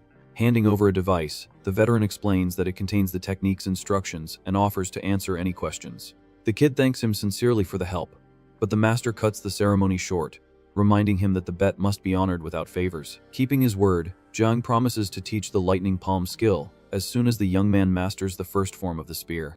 The MC's eyes gleam, knowing the punch is even stronger, and he decides to focus entirely on learning the weapon quickly. Announcing he has business to attend to with Grandmaster Kyun, the instructor says goodbye, promising to return later to check on the training. A full hour passes as the sun beats down on the huge glass dome of the isolated training center. Opening the door, Jiang casually asks if the kid has gotten the hang of it, assuring him there's no need to rush as this takes months. Suddenly, an intense golden flash explodes in the middle of the court, startling the newly arrived veteran. Our hero trains frantically, surrounded by aggressive lightning, perfectly executing the technique with his spear. He turns to the master, confessing that the style is very difficult and that for now, he's only managed to grasp the basics. Exuding confidence, the rookie shamelessly asks to learn the lightning palm right after. Master Jiang is frozen, sweating coldly, completely floored and wondering if that bizarre talent is real. Outside, the late afternoon sun gently illuminates the modern facilities of the military base. Still inside the arena, the veteran remains frozen in the same spot, trying to process the absurd shock. Grandmaster Kyun enters the place, asking why his colleague is spacing out instead of teaching the promised technique. Demanding an explanation, Kyun accuses his rival of holding back, since without guidance, the kid would never be able to learn the move. Stuttering nervously, Jiang points to the court, muttering that the boy might have already learned it all on his own. Bathed in pure electricity, Su-hong excitedly confirms that he has finally mastered the new advanced rank skill. The two leaders stare at the kid, stunned, with Kyun admitting he tried to prepare himself but didn't expect such speed. Remembering he was called a genius for taking 3 months for this, the old man realizes the kid's potential is limitless. Changing the subject to hide his shock, Kyun invites his colleague for a drink and says they've already arranged a temporary room for the kid. The dark night takes over the camp, covering the large dormitory pavilion in absolute silence. Sitting on the hard mattress, Soo-hong calculates that defeating the elite trio earned him good martial points for his system. Analyzing the glowing interface, he notices his vital blood is very low and that he also needs to level up all his other attributes. Focused on his strategy, our hero understands that level is the foundation of everything and decides to prioritize his vital energy first. The young man sighs in frustration upon seeing that his points aren't sufficient, lamenting that no one else has the courage to challenge him to duels. Looking at the moon through the room's window, he curses old man Kyun, thinking the master should have arranged more fights. Meanwhile, in the dining area, Jiang complains indignantly that the old man tricked him, stealing 2 elite techniques at once. The commotion is interrupted by a female officer opening the door, relieved to have finally found the 2 leaders. She hurriedly announces that the nocturnal training invasion is just waiting for the final order to begin. Kyun spits out his drink in absolute shock, immediately remembering that his prodigy is sleeping in those dorms. Desperate about the blunder, Jiang orders the operation to be cancelled urgently, but the instructor informs him the attack has already begun. On the base's rooftops, a masked mercenary asks the leader, Bu Jinglong, why such a strong martial artist is there. The soldier deduces his presence is just to beat up a spiritual body kid on Master Jiang's orders. Joining the conversation, another recruit mocks Jinglong, reminding him that he got his butt kicked by a rookie in a similar ambush. The leader justifies that he underestimated his opponent that time and guarantees he will never make the same mistake again. Taking the front line, Jinglong puts on his mask and orders the entire squadron to attack without mercy. The group of masked assassins leaps through the shadows, tearing through the night wind toward the dorms. In one of the corridors, a soldier tells the green-haired prodigy to rest while he easily finishes the job. Meanwhile, Jinglong invades the MC's room, vowing to teach the cocky rookie a severe lesson. The veteran charges forward, delivering a punch enveloped in yellow energy, wanting to crush the kid in the first blow. Reacting at the same speed, Soo-hong clashes his electric attack, creating a luminous explosion that engulfs the room. The mercenary is startled by the absurd resistance, feeling the crushing weight of the enemy's defense. Sliding backward from the force of the impact, the invader curses, confused, not understanding where such power comes from. The shockwave throws both fighters straight into the hallway, right in front of the other mercenary and the green-haired boy. Seeing Soo-hong's immense strength, the other invader suggests the local prodigy help defeat the target as a team. But Lin Chunfeng doesn't waste any time and extends his hands, quickly summoning his wood prison in the hallway. Thick roots explode from the floor, engulfing the second mercenary in a green, suffocating trap. Taking advantage of the chaos, the MC shoots forward like a bolt of lightning, dodging the magic with maximum speed.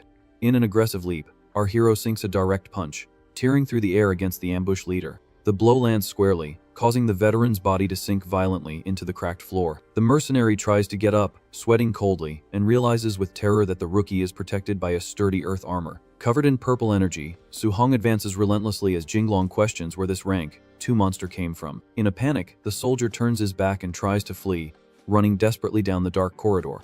But the fighter intercepts him in the same second, delivering a brutal knee strike straight to the enemy's stomach. The veteran spits blood, completely losing his strength and collapsing, knocked out, on the cold floor. On the other side of the corridor, the second mercenary is also sent flying, knocked out by Lin Chunfeng's crushing roots. To finish the fight, our hero stomps firmly, shattering the ground in an explosion of pure yellow, intimidating force. Hiding behind the debris, the green-haired prodigy swallows hard, completely terrified by the monstrous mess. Martial points start popping up on the panel as Soo-hong stares at the bodies scattered across the destroyed base. Analyzing the system screen, he smiles excitedly for having raked in over 2,000 points, confirming he got rich in one night. The next morning, the students appear completely exhausted and bruised in the middle of the training courtyard. Pointing to the damage, Master Jiang demands that Kyun take the blame for the destruction his prodigy student caused at the base. Kyun raises his leg, blocking his rival's attack, and retorts, telling him to stop pretending he didn't destroy things too. Changing the subject, the old veteran asks if the kid still needs to learn attacks from the metal, wood, and water elements. With a sly smile, Kyun suggests visiting old friends, making it clear he intends to make more dirty bets. Over the next 10 days, the duo visits several camps, pulling the same scam and leaving a trail of defeated masters in their wake. Calm reigns in the dorm room of Soo-hong's training camp under the daylight. Inside, the kid meditates intensely, mastering the initial techniques of metal, wood, and water. He breathes a sigh of relief for finally having reached the basic level in these 3A rank martial arts. Assessing his system, Our hero notes the large amount of points and decides it's the perfect time to increase his vital energy. Immediately, a red aura envelops the fighter's body as his vitality numbers begin to rise. The pressure increases absurdly, leaving the MC panting from the intensity of this evolution process. Reaching the necessary mark, he celebrates that he's just a little bit away from breaking through and becoming a rank 2 martial artist. However, the rookie hesitates when he looks at the 100 remaining points, unsure whether to improve his spiritual status or his overlord physique. Curious about the outcome, he decides to take a risk and strengthen his maximum body structure. The system quickly confirms the expenditure of the 100 martial points at once. The evolution reaches the mark of the spiritual body, but the percentage increases very little. The kid is outraged to see that all that amount yielded only a slight increase, finding this physique too difficult to level up. Knowing he needs more resources, he grabs his jacket, announcing he's heading to the beast room to farm more points. In the hallway, he bumps into Grandmaster Kun and is surprised by the leader's unexpected visit. The old man asks if the student still needs a healing technique, as the scene focuses on the frigid Hangzhou camp. In the new location, Grandmaster Wang Qingshan announces that the mountain training requires surviving for 7 days without supplies. The veteran emphasizes that points only come from killing beasts of the same rank, praising the local geniuses as he orders the march. Commanded by the stern order, the students advance quickly over the dark rocks of the icy mountain. Observing the scene, Kun retorts to the local master, reminding him that if Su Hong wins the bet, Wang will have to teach the healing skill. The host accepts the deal, exuding confidence that the rookie will never be able to defeat all of his rank 2 students. Wang even suggests not letting the rookies see the danger now, as terrorists from the celestial race are lurking in the area. With no pity for the boys, Old Man Kun questions how they will get strong if they don't face extreme hardships in the brutal war. The Hangzhou leader just sighs, acknowledging the weight and coldness of that absolute truth in the martial world. Now in the middle of the hostile woods, Su Hong charges forward, firing his spear and promising to return alive as the Grandmaster requested. He unleashes a devastating golden slash that sweeps through the air, shattering everything around him in the blink of an eye. The violent energy sinks into a monster's carcass, decapitating the wild beast in a clean and brutal blow. Without letting up, our hero conjures a vine strangulation, trapping a huge snake in the trees to finish it off. Stringing his attacks together, he summons a crushing water dragon that runs over a giant bear, kicking up snow and rock. Walking through a dark cave, the kid reflects on the absurd power of these new techniques, but notices a serious problem. Continuous use consumes a lot of energy, but he sits on the ground, satisfied that he's already farmed enough points to level up. Outside, a mysterious man in a red jacket walks suspiciously through the night forest. The intruder stops suddenly, sensing a strange presence hanging in the dense mountain air. He finds the carcass of a slain beast, surprised that someone is hunting so deep in the dangerous territory. The man shouts, demanding that the intruder hidden in the cave surrender immediately for a painless death. With a sadistic look illuminated by a bizarre energy, the villain threatens to devour the target alive if he tries to resist. He assesses the body of the fallen black tiger, deducing that the beast's killer must have the strength of a rank 2 or 3 martial artist. Busy deep inside the cave, Su Hong judges the enemy's tone of voice and concludes he's not someone trustworthy. The kid hesitates, unsure if he can defeat a rank 4 now, even though he has just broken through his own level. Determined not to become prey, he charges out like a bolt of lightning, covered in blue energy, planning to escape the tight spot quickly. The villain senses the explosive movement coming from inside and prepares for a deadly strike. With a malicious smile, the invader clenches his flaming fist, celebrating that the rat has finally shown its face.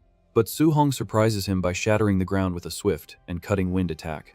The enemy slides backward, dodging the impact, shocked to realize the kid is only a rank 2 at the initial stage. The man rushes to attack, confessing with a sneer that he loves crushing lucky geniuses more than anything. However, the villain suddenly stops in his tracks, completely confused by his supposed victim's unexpected reaction. Stopping in the middle of the snow, Su Hong holds his spear and asks in a sharp tone why the scumbag stopped running. The kid assesses the strength revealed by his enemy and determines he is only a rank 3, admitting he overestimated him at first. Observing the bizarre tattoo on his rival's neck, the MC identifies the symbol of the demonic cult of the various races. He recalls that these terrorists despise humanity and sacrifice innocent people in exchange for monstrous rewards. Overflowing with pure hatred and bathed in an intense aura, our hero vows that trash like this enemy deserves only death. The cultist draws his own flaming blade, finding the audacity amusing, and tells the kid to try his luck. Delivering a raw vertical blow, the invader unleashes the Sky Sun Cut, sweeping the scene with dense flames. Not underestimating the fight, Su Hong charges forward, determined to use all his strength in his first fight against a rank 3. The kid channels a massive golden energy, spinning his spear to invoke his devastating A-rank technique. The storm of lightning and flames engulfs the enemy's blow, destroying the cultist's charge with a crushing impact. The villain's face turns pale, in complete disbelief as he sees his own attack dissipate, as if it were nothing. Outraged, he wonders how he's losing ground despite being a whole level higher than his opponent. Consumed by fury, the man charges forward, cutting through the air and cursing the kid, stating he's just asking to die. Just then, a violent flash blinds the cultist's vision, abruptly halting his charge in the middle of the snow. Our hero slides majestically, planting his feet firmly as the lightning wall blocks any advance from the enemy. The MC maintains a cold gaze, fully unleashing the destructive power of his new martial form against the cornered target. The terrifying energy surrounds the cultist, who tries to retreat, admitting in terror that this force is much greater than his own technique. Suddenly, thick vines erupt from the snow, trapping the invader's leg in a firm and relentless grip. Desperate, the man screams upon recognizing the wood control after his opponent had already used water and thunder. With no escape, he is completely engulfed by the thunderous impact of the electric storm that devours the mountain. The dust finally settles, revealing the giant crater of shattered ice left by the absurd blow. Walking calmly through the trail of destruction, Su-hong tries to figure out if the enemy dodged using some bizarre trick. Nearby, pieces of earth magically reassemble, reconstructing the severely injured cultist's body. The villain rises, panting, confessing that he ran into an absolute monster instead of a common human genius. With his chest emitting an intense red glow, he glares at the rookie, vowing that now there's nowhere left to run. A grotesque transformation takes over the enemy's body, causing rigid scales to sprout and a purely demonic aura. Our hero prepares for the worst, finding this insane mutation crazy and concluding that the people in this cult have lost their minds. The newly formed monster sinks its claws into the ground with blind fury, wanting to disembowel the kid right there. The two opponents clash fists brutally, shaking the ice cave under the crushing impact of the collision. Flying backward, the villain warns that if the sacrifice ritual is completed, he will become a relentless and deadly celestial being. Without wasting time, Su-hong raises his hand and quickly conjures the flame cage spell, leaving the monster completely shocked. The kid concentrates the fire in his fist with an expression of pure determination to finish off the enemy. Columns of fire explode from the ground, trapping the bizarre creature in a scorching circle with no escape route.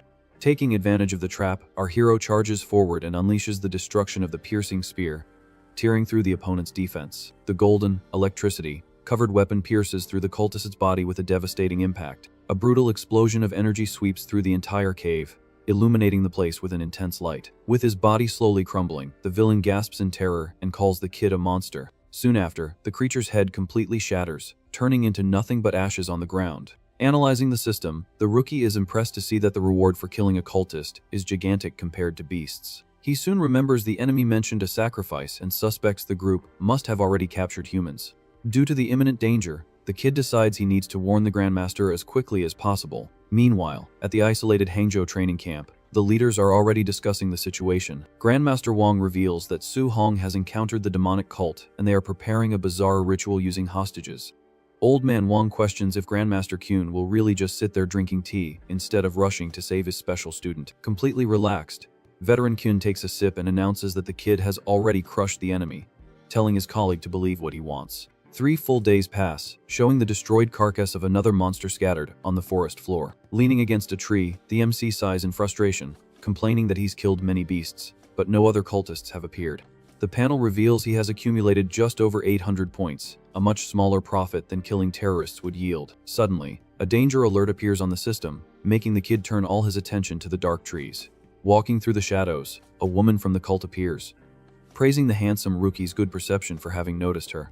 The intruder laments that the circumstances are bad, preparing a frigid spell and warning that now he will have to die. In a swift movement, the cultist fires a rapid blast of sharp stakes toward our hero.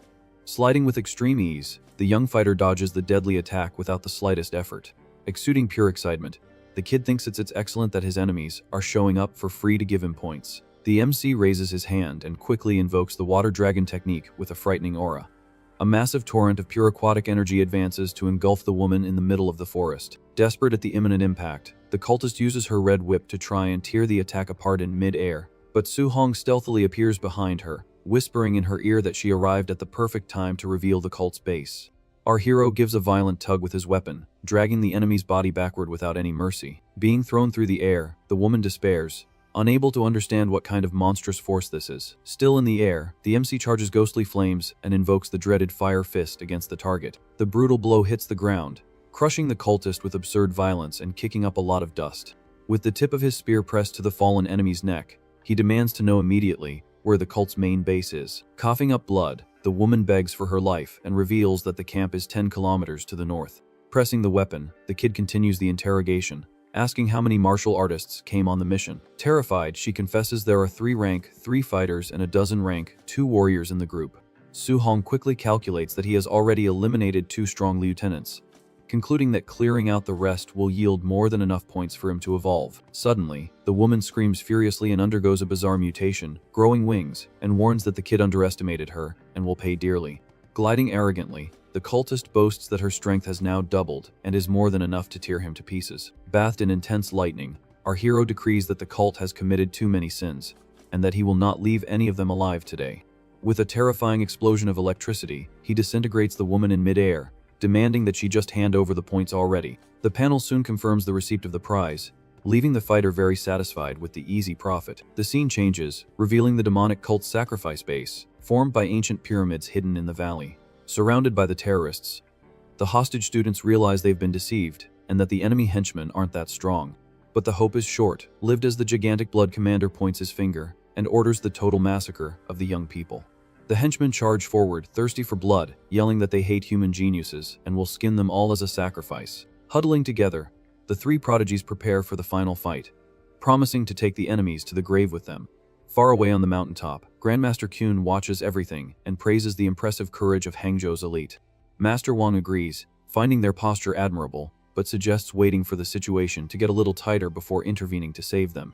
Exuding pure confidence, veteran Kyun calmly says that it won't be necessary for either of them to get their hands dirty today.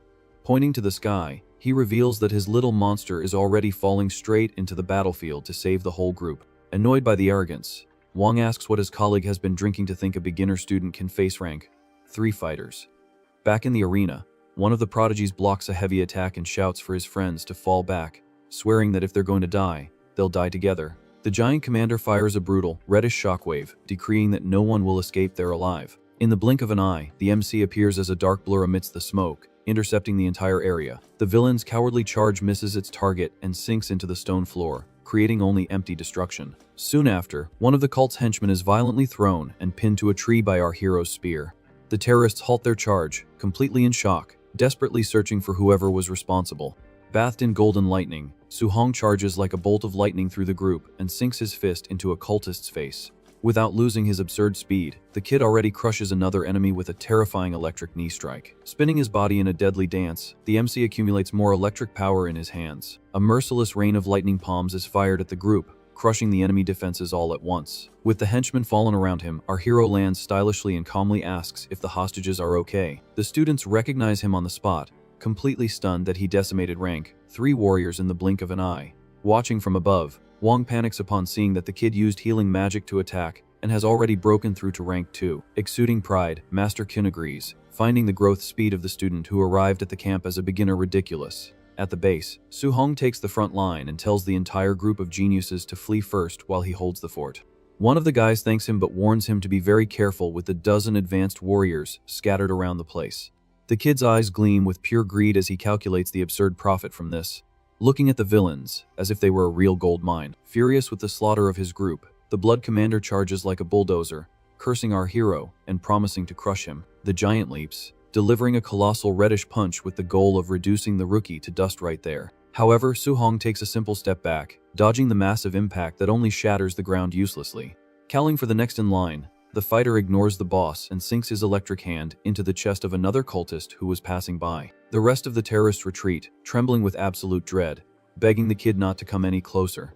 One of the mercenaries flees desperately up the pyramid stairs, screaming for the boss to save them from that terrifying monster. Taking a deep breath, the giant commander begins to absorb all the heavy energy around him. The villain raises his arms amidst the fallen bodies, guaranteeing their sacrifice will not be forgotten, and that it's all for a greater good. Just then, Su-hong notices something strange and sees the blood of the slain beasts floating in the air. The dark fluid flies straight toward the ancient pyramid, leaving the kid completely confused by the bizarre phenomenon. Bathed in a dark red aura, the cult's commander enters a trance as our hero deduces this is the so-called sacrifice. Suddenly, a pair of golden wings explodes from the enemy's body as he insults the human race with pure contempt. Showing off his new, arrogant angelic form, the celestial being demands to know why no one has kneeled before his noble presence. Without waiting for a response, the winged monster descends from the sky like a golden meteor, tearing through the air straight to the battlefield. Far from feeling fear, the MC gets excited, imagining how many absurd points he'll rake in by taking down a real celestial. Staring at the kid from above, the villain calls our hero an ant and questions who gave him permission to look up. Consumed by divine fury, the winged monster unleashes a swift attack, decreeing that the rookie will pay for his insolence with his own life. The MC's eyes go wide in surprise, mentally admitting that the speed of that charge is truly terrifying. But using his insane reflexes, he raises his spear shaft and blocks the raw blow, generating a shockwave across the courtyard. The impact of the collision is so violent that it shatters the stones around them, under the crushing pressure of the two clashing forces. Finding the block interesting, the Celestial is impressed that such a talent exists among humanity's youth. Sliding backward after the impact, the kid checks his own hand and admits that this race's physical strength is absurdly heavy. Floating with a superior posture, the villain confesses he intended only to sweep away the human trash, but decides to eliminate our hero now to avoid future problems. Suddenly, the angel's face begins to crack, and he curses the weak human body that is already crumbling before reaching level 4. Ignoring the damage, the Celestial boils with golden energy, guaranteeing that the peak of level 3 is more than enough to crush the kid. Quickly putting the pieces together, the MC understands that the enemy is not a real divine being, but just a possessed human breaking under pressure. Completely confident, the kid says the outcome of the fight is still open and invokes the Thunder Fist with an aggressive storm of lightning. The two collide in a mind-blowing sequence of electric blows and raw punches that sweep the entire arena in the blink of an eye. Watching from a distance, Master Wong praises the angel's defense, but Kyun retorts that the absurdity here is the bizarre power level of his own student. The veteran is floored to see the rookie pressuring a mythical creature with just his fists, despite being a whole level below his opponent. Down below, the winged villain takes a clean punch in the middle of the rapid exchange and can't hide his dread at that overwhelming force. Seizing the perfect opening, the MC sinks his fist in for good, sending the divine body flying violently to the other side of the ruin. Skidding across the stones, the monster demands to know what the kid's physique is, outraged at being forced to retreat by a mere human in a test of brute strength. Exuding mockery, our hero asks if the enemy is tired yet, and calls him into a direct fight, wanting to test his own limits further. Bathed in the red aura of the Overlord body, he celebrates that he finally doesn't have to hold back for fear of accidentally killing someone.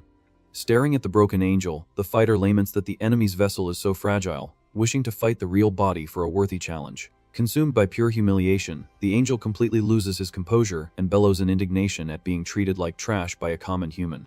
He raises his hand to the heavens and conjures a giant magic circle, announcing he will use the legendary power of the divine treasure. Several golden portals open in the air, firing swift, sacred spears with a completely crushing murderous intent. Sliding swiftly through the attacks, the kid hears the villain state that he was the only one capable of forcing him to use this ultimate trick. In the middle of his dodge, the panel beeps, warning that the enemy's technique cannot be copied. Leaving our hero stunned by this unprecedented restriction. On the mountain, the masters panic, recognizing the race's innate ability, and deducing the enemy possesses a very noble bloodline. Master Wong begs to intervene before the genius dies, but Old Man Kyun remains calm, telling him to wait for the student's ultimate attack. Annoyed by the stubbornness, the local leader is shocked to hear that the rookie has perfect affinity and has mastered the insane fusion since stage 1, increasing the glow of the divine weapons. The winged monster confesses that if the kid continues to evolve, he will become an absolute nightmare in the future. Without any mercy, he launches the relentless golden storm, decreeing the final death sentence of the human prodigy. Facing the rain of death falling from the sky, the MC plants his feet firmly on the stone ground, preparing his own lethal counter-offensive. With his eyes sparking with electricity, he coldly announces that the angel was also the first to force him to fight completely seriously. The young fighter channels his entire limit into the weapon and announces he will use the third and most dangerous form of his special combat style. Planting his weight, he fires the spear in a monstrous beam that explodes, tearing through the clouds to intercept the divine judgment. The two colossal forces clash head-on, creating an apocalyptic explosion that illuminates the entire valley with golden lights and raw lightning. The celestial being is completely paralyzed with shock as his supreme technique is crushed by the rookie's colossal charge.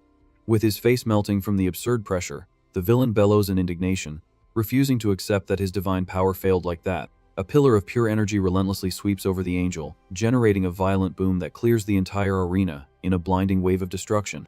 When the flash finally fades, only charred pieces and scattered ashes of the defeated villain's body remain in the middle of the ruin.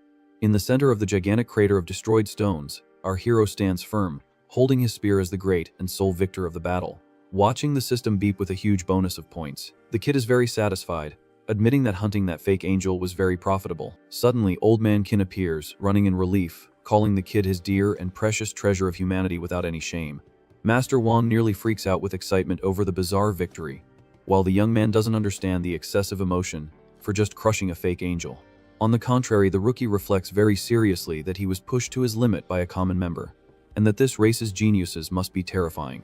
Noticing the master's shock, the kid agrees, thinking that defeating a fodder celestial really isn't cause for celebration, leaving the old men stunned. After the crisis, 4 days pass, covering the traditional military pavilion where the special camp comes to an end. Staring at the scoreboard overwhelmingly dominated by Su Hong, an envious student complains that a mere beginner could never do that without pure cheating.